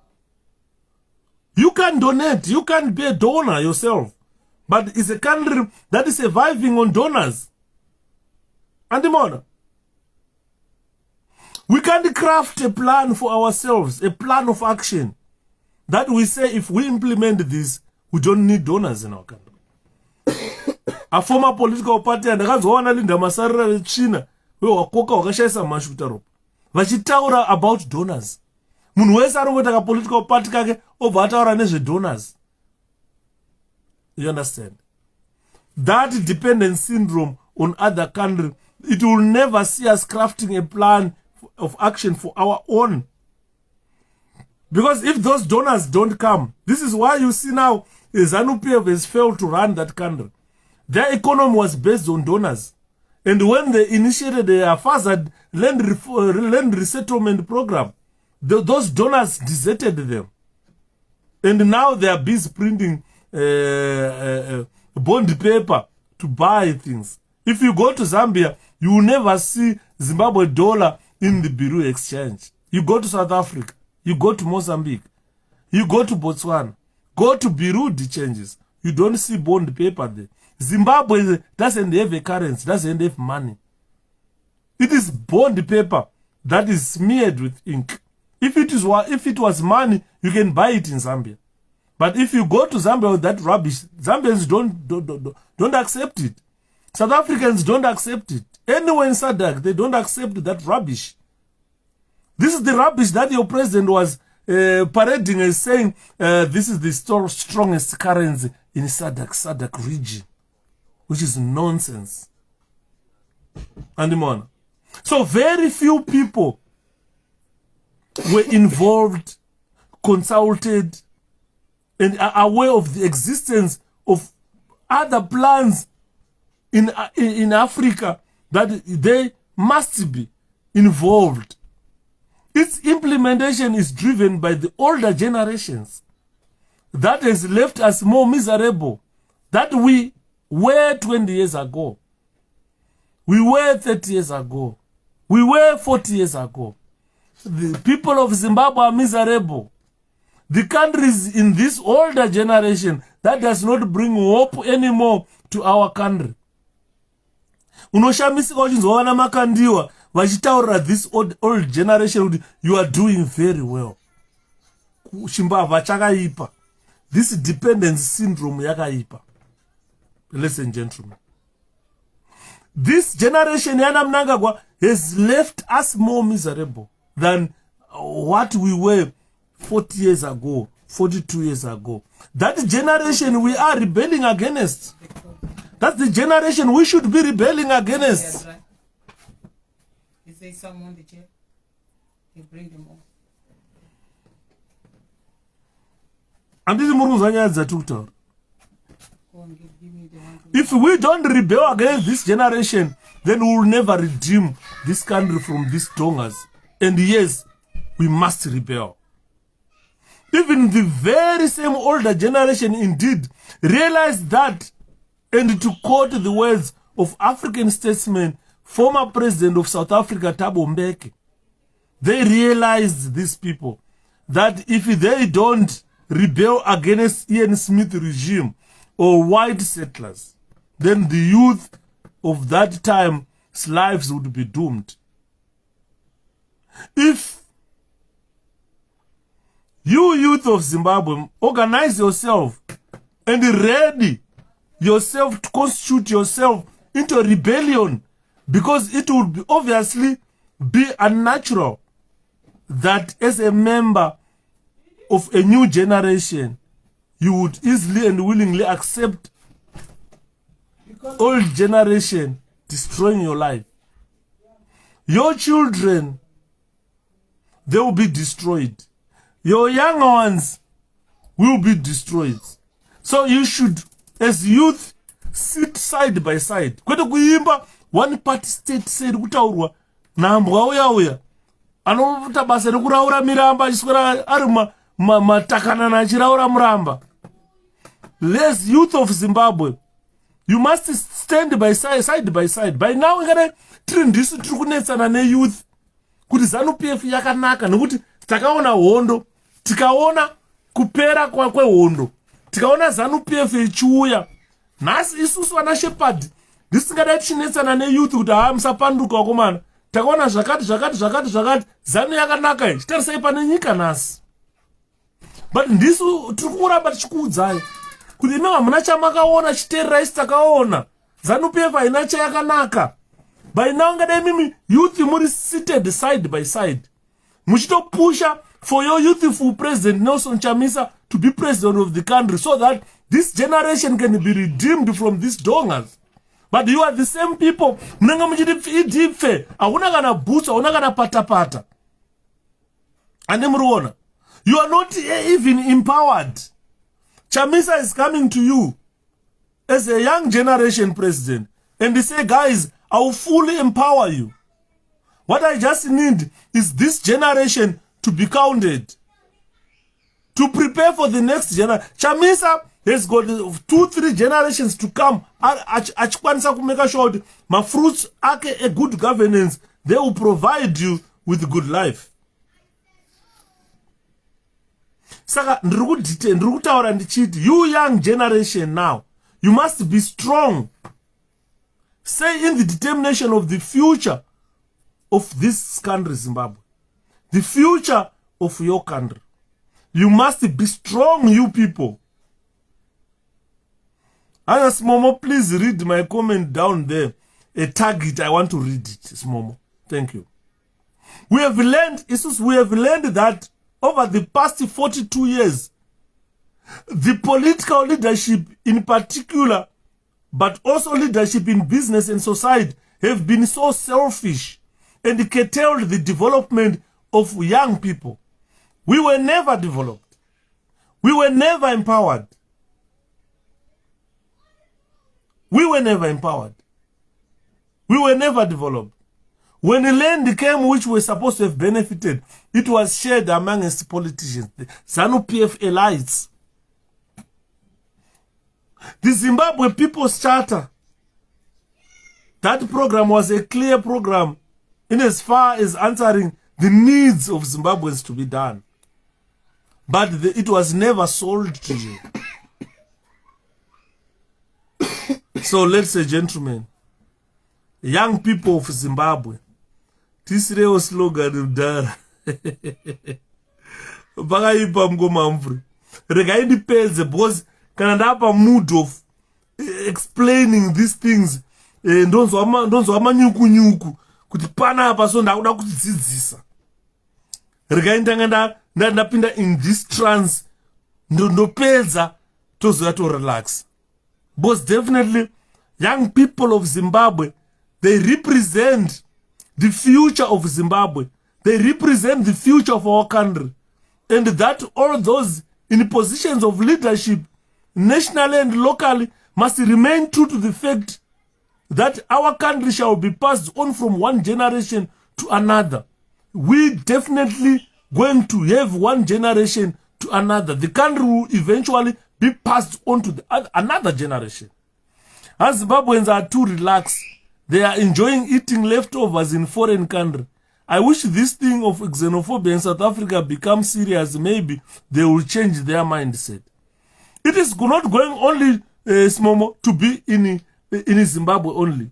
It is going to be all over. Zambians already. Botswanans, they don't like us. Mozambicans, unofane mbara matonya ku Mozambique. Ukaenda ku Malawi, totozopona isu takwataura raiwa ina Malawi. But otherwise, vanongoida kutokuocha kuti kawarara. Ande murukunzo. Saka what we are saying is, I'm targeting the young people of Zimbabwe. You have got a youthful leader who wants to empower you. This youthful leader represents your future. Represent the future of your country. And all those in positions of leadership today, they really understand what Chamisa is really ready to do for the country. So those who lead Zimbabwe, whether in nationally or locally, you guys must be true to the fact that this Zimbabwe is a country that will eventually be passed on to the new generation. Leadership of that country will eventually be passed on to the new generation. There is nowhere you can stand blocking this generation to assume leadership of a country. There is nowhere you can block it. When the wind of change blows, you can't stop it. You can't stop it. There is this generational consensus in our country that remains the epitome of hope. Chamisa remains the epitome of hope, remains the epitome of democracy, and it remains the epitome of sustainable livelihoods, which has got some principles that Zimbabwe youth need to know. Zimbabwean youth need to adhere to. Zimbabwe youth need to respect. The current situation Zimbabwe is in requires youth input. If you don't, as youth, guarantee yourself the right to education, if you don't demand your right to education at all levels, until you guys acquire tertiary education or qualifications, you are not doing anything in the country. You must be respected by the government. You must adhere to certain principles that you tell the government that we need to be educated. So the youth shall be guaranteed the right to education at all levels until they acquire their first tertiary qualification under the governorship or the presidents of Nelson Chamisa. The youth shall be guaranteed an equal voice in decision making. when I am looking at decision-making process that not only affect them, but which affect also the country as a whole in all spheres of politics, the national economic and the social welfare. Under President Nelson Chamisa, believe me, you have got a say in the government. If you have got a say in Mnangagwa's government, a very good example, kupola dikwa dzingwa chimwe chidhara chikatorerwa motikari. Takachitsura zvidhara zvezvi chadzikwa kupoland nhasi chatorerwa motikari. Because he expressed disgruntlement on the way election was held and the rigging that ZANU-PF did. Chabva chanzi 𝗡𝘁𝗶𝗁𝗍 kubva mupoland chibva chatorerwa motikari. So, under new government, under President Nelson Chamisa, I have said, the youth shall be guaranteed the right to education at all levels until they acquire their first tertiary qualifications for you to be marketable and to get a job. Because if you can't get a job, we can't all be businessmen in a country. This is what ZANU-PF had in mind. Kuti hanzi munhu wese ngaave farmer, anozotengera mumwe ndiani. We can't all be businessmen. Vamwe vanofana kuita vasenzi pabusiness, pandowa manager. Panofana kuitawo manager pabusiness. Panofana kuitawo general worker pabusiness. Kozouyawo muridzi webusiness. We cannot all be businessmen. We cannot all be farmers. Even Tsvangirai stated telling Mugabe that you cannot, Mugabe, turn Zimbabwe into subsistence farming. To turn all commercial farms into subsistence farming. And ZANU-PF did not listen. Now we see the consequences of failing to listen. So, in President Nelson Chamisa's government, the youth shall be guaranteed an equal voice in decision-making process. That process not only affect them, but the country as a whole in all spheres of politics, the national economy, and social welfare. The youth shall be guaranteed access to the right to health. Today, ukapata accident unoenda kuchipatara kusina mshonga kana bandage kana paracetamol, ukanzwa zino unorara uchiunga ngembwa usina chekupedza pain. So the youth need access to health. The youth shall not be subjected to political abuse through training regimes that cannot political violence or any semblance of propaganda that will compromise their right to determine their future as both individuals and as a collective. Youth under President Nelson Chamisa, izvi ndo zvamuchaita izvi. Muchange this abuse amurikuitwa yekuendesa kunana border gesi training center, muchinotrainwa left right and left, muchipuwa mboma kuenda norova machembere kumaruzeva. Under President Nelson Chamisa, that will be disbanded. Youth kana yakuda kupuwa training, inopuwa vocational training. Endai munodzidziswa kuweredha motikari. Endai munodzidziswa kugadzira mavhiri emotikari. Endai munodzidziswa kugadzira motikari. Kana muzozviitira mabasa ekugadzira motikari, muzviitira kumba wagadzidziswa motor mechanics dzako wapedza. Andi muri kuona. Don't succumb to propaganda dzeZANU-PF. This will compromise your future. If you want to be a productive youth who want to have this vocational training, yekuti munogona kuzozviitira mabasa, kuti vamwe vachange vari maweredha, vamwe vachange vari makapenda, vamwe vachange vachigadzira dzimotikari ana makanika, vamwe vaita sei basa richifamba munyika. To improve the economy, President Chamisa has got that plan for you. The youth have the right to associate and assemble and express themselves freely of their own prerogative. Hakuna munhu anonzi kana maungana paipai makunzirova ine mboma mapurisa asaendai munoponda. So what I am saying, ladies and gentlemen, past and present developments have shown us that this cannot be achieved under ZANU-PF government and cannot be achieved on a silver platter. Thus the relevance of this rebellion that I'm talking about. The approach is not an armed rebellion, but it's a rebellion of cause. A peaceful rebellion against these old people. The young people of Zimbabwe, a very good example, look at the young people in the Arab world. They've rebelled against Madara Gadasana, Hosana Mbarak. They've provided this inspiration to you young people of our continent, and they've inspired the whole world. The Arabs did it. They occupy Wall Street despite its limited media coverage by the biased international media is a significant rebellion against global capital. Saka, ladies and gentlemen, inini anchada kutora time yenyu yakakwana. I was talking about this independence. Of course, we must appreciate and remain grateful for those people who went to fight to attain independence for our country. Tomorrow, Zimbabwe will be turning 42 years. The fact that we were not there, or you were not there in 1980, when ZANU-PF managed to secure the disbandment of Rhodesia, South Rhodesia, and the Rhodesian Front. You were there when MDC 1999 was formed. You were there. And you saw what MDC gained.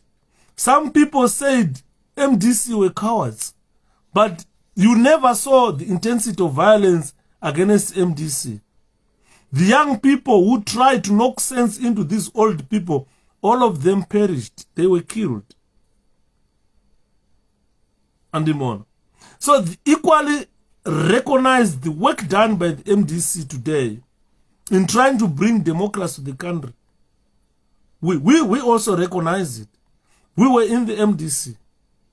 ZANU-PF tried to bring democracy in 1980 to Zimbabwe, but it failed.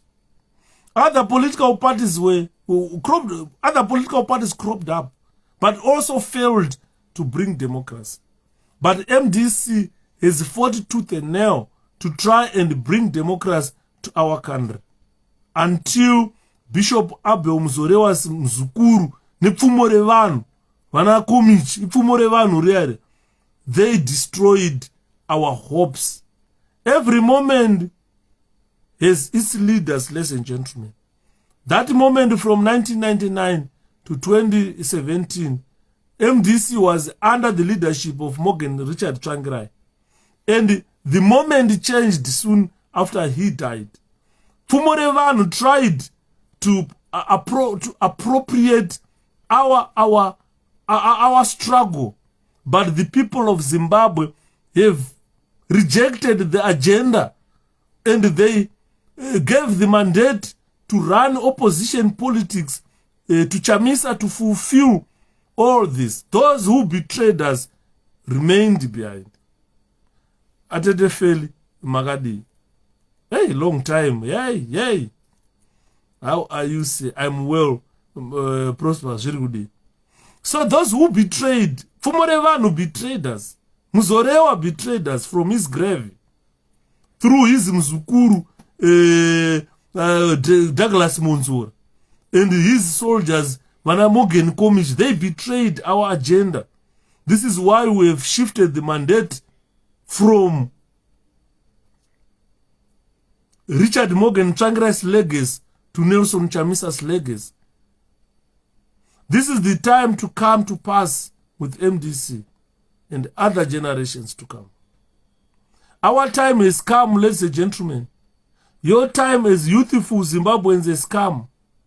This is time you should benefit from the resources of a country. This is time you should define the mission of 𝗏𝗏𝗃𝗃. This is time we should say enough is enough to ZANU-PF 42 years of independence. It is our right time to enjoy the benefits of independence. Independence came in 1980 with no doubts. What I will say to the people of Zimbabwe is a happy 42nd anniversary Zimbabwe. Let me say happy 42nd anniversary Zimbabwe. Uhuru Zimbabwe. Happy 42nd anniversary to the people of Zimbabwe.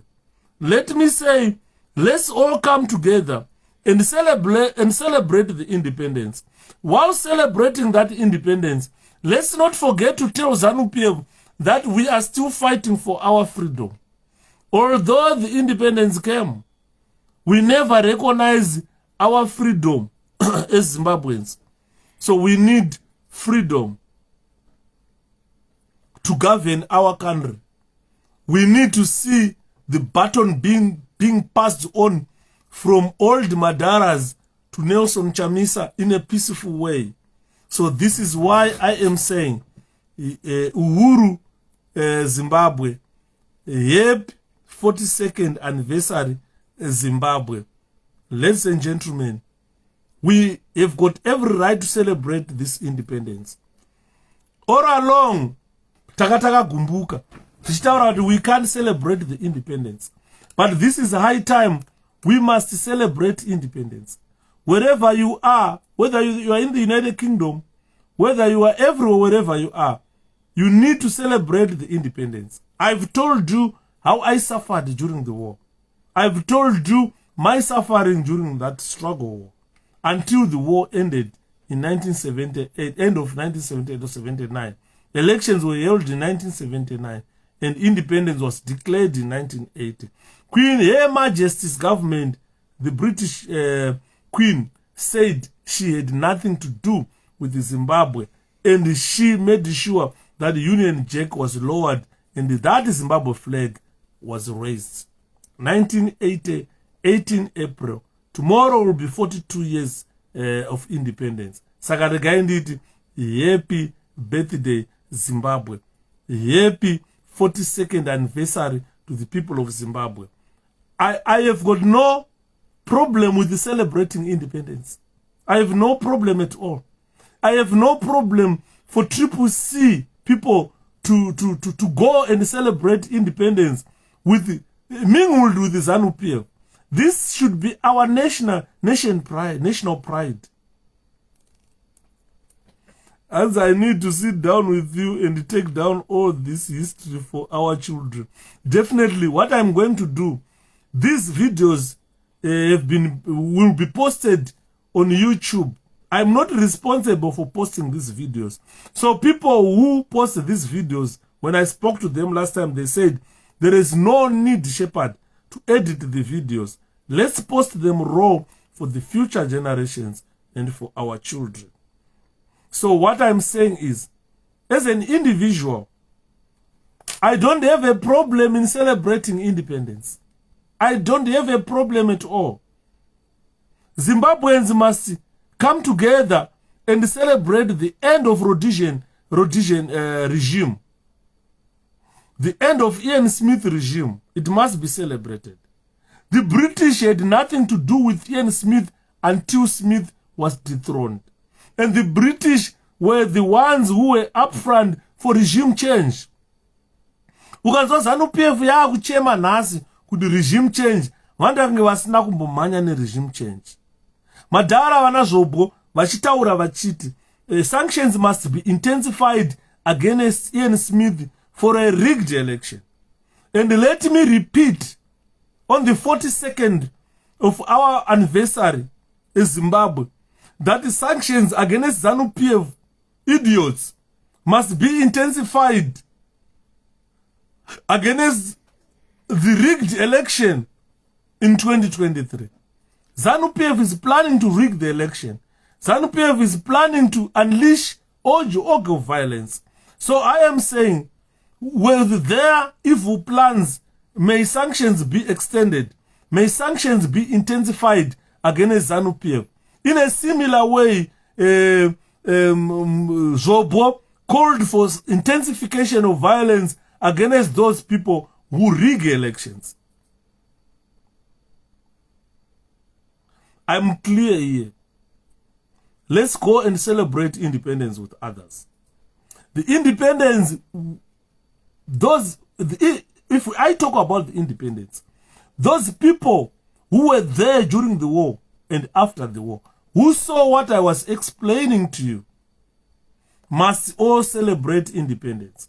The end of Smith regime government and the assumption of independence by the people of Zimbabwe. What we are still demanding is not independence. We are demanding freedom. As Zimbabweans, we've got right to determine who to govern us. We've got right to assemble. We've got right to opinion. We've got certain rights that ZANU-PF has removed from us.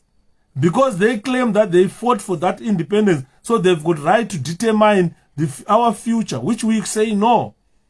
We need to determine our future. We need our freedom back. We need to exercise our rights in a free environment. But prior to war, how was the situation?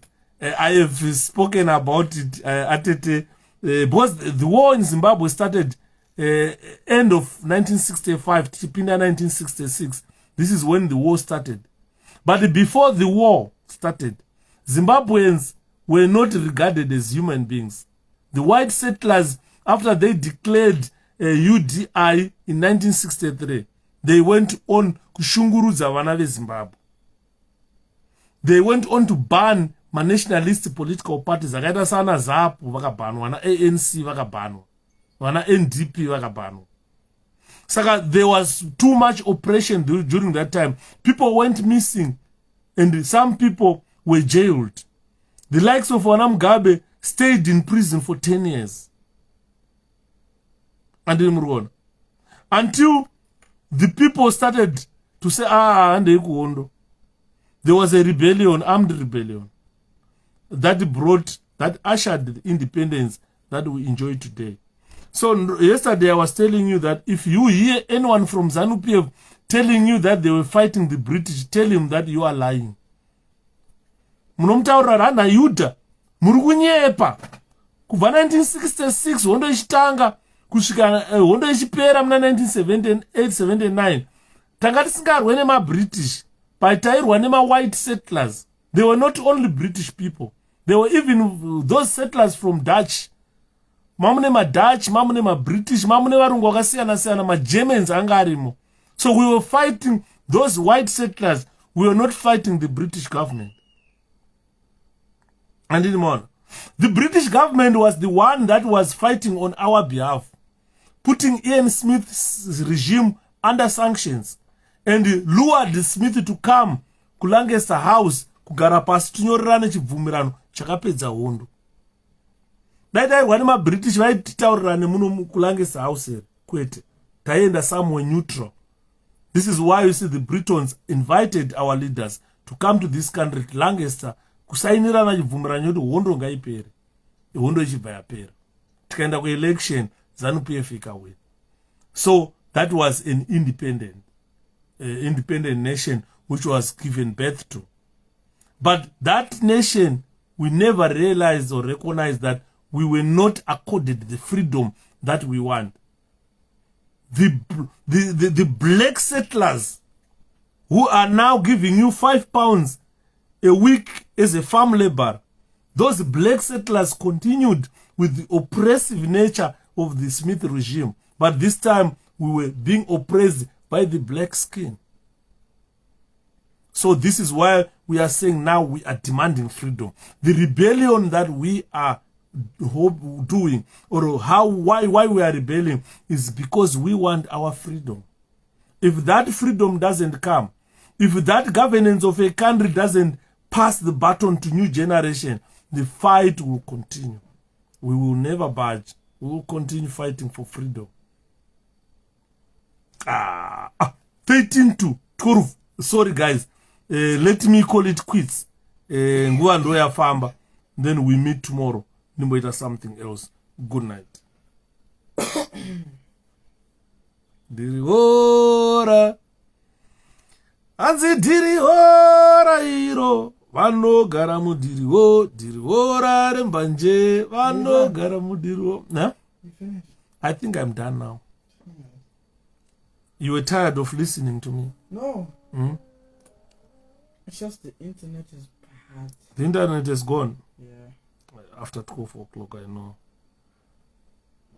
Saka ndiri kutaura kuti regai ndipedzise ndichitaura hanzi, but prior to regai ndipedzise ndichitaura this message from Makandiwa.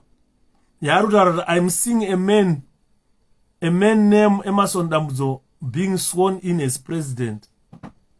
As you know, Driora, please, thank you so much. This man is so much loved by Zimbabweans. This is a lie, blatant lie. This man is not a prophet of God. This is a fake prophet of God. You cannot see a man who is seated there saying he's loved by Zimbabweans, considering the state Zimbabwe is in today, considering all that I've said from 1980 up to today. You cannot say Zimbabweans love Emerson Mnangagwa.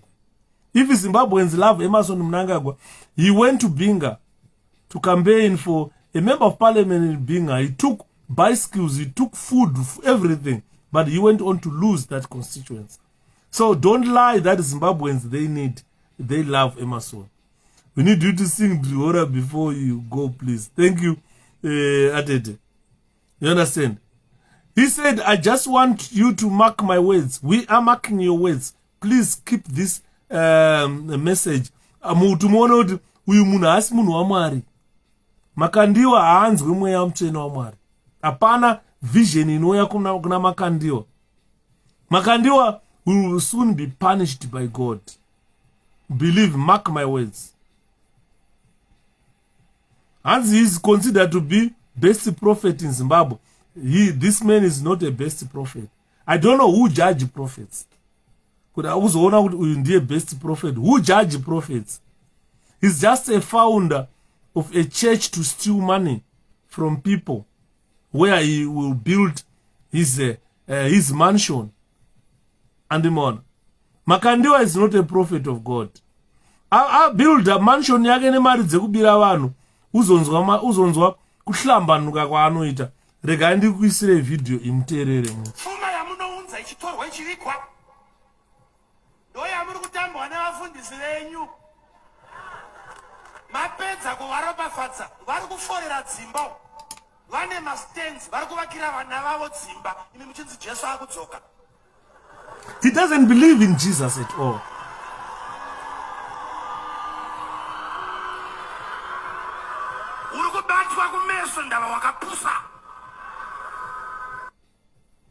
Hanzi makapusa munonomuunganira Makandiwa muchibatwa kumeso. Vachitora mari dzenyu ana Makandiwa. Vachivaka dzimba. Chinzwa kupururudza manje kuri kuita maromba runzi wakapusa.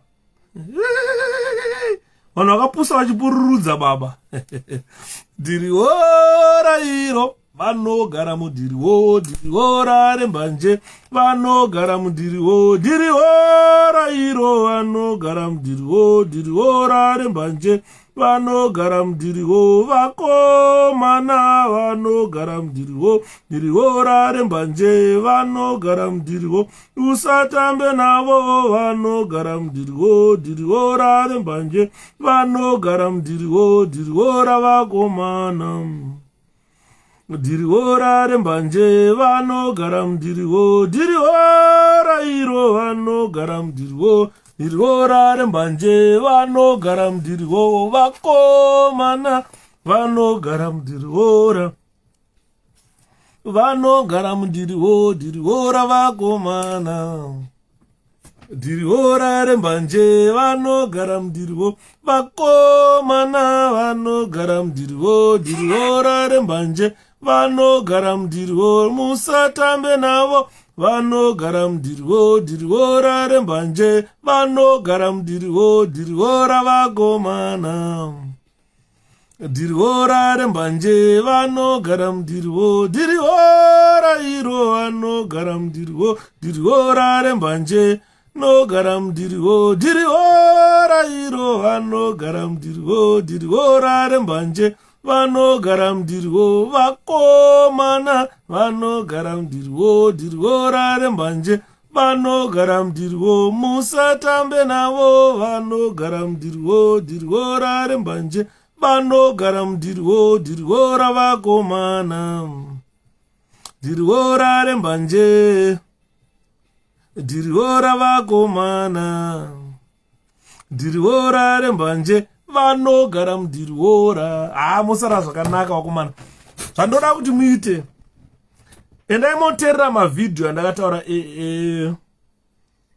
infiltration. kana mapedza mavideos infiltration muye muteerere video inoyi. I've set history straight, guys. Ndozvo zvatiri kuda kuti vana vedu vagoziva vagosara nazvo. Inhaka yevana vedu, haisi nhaka yemwe munhu.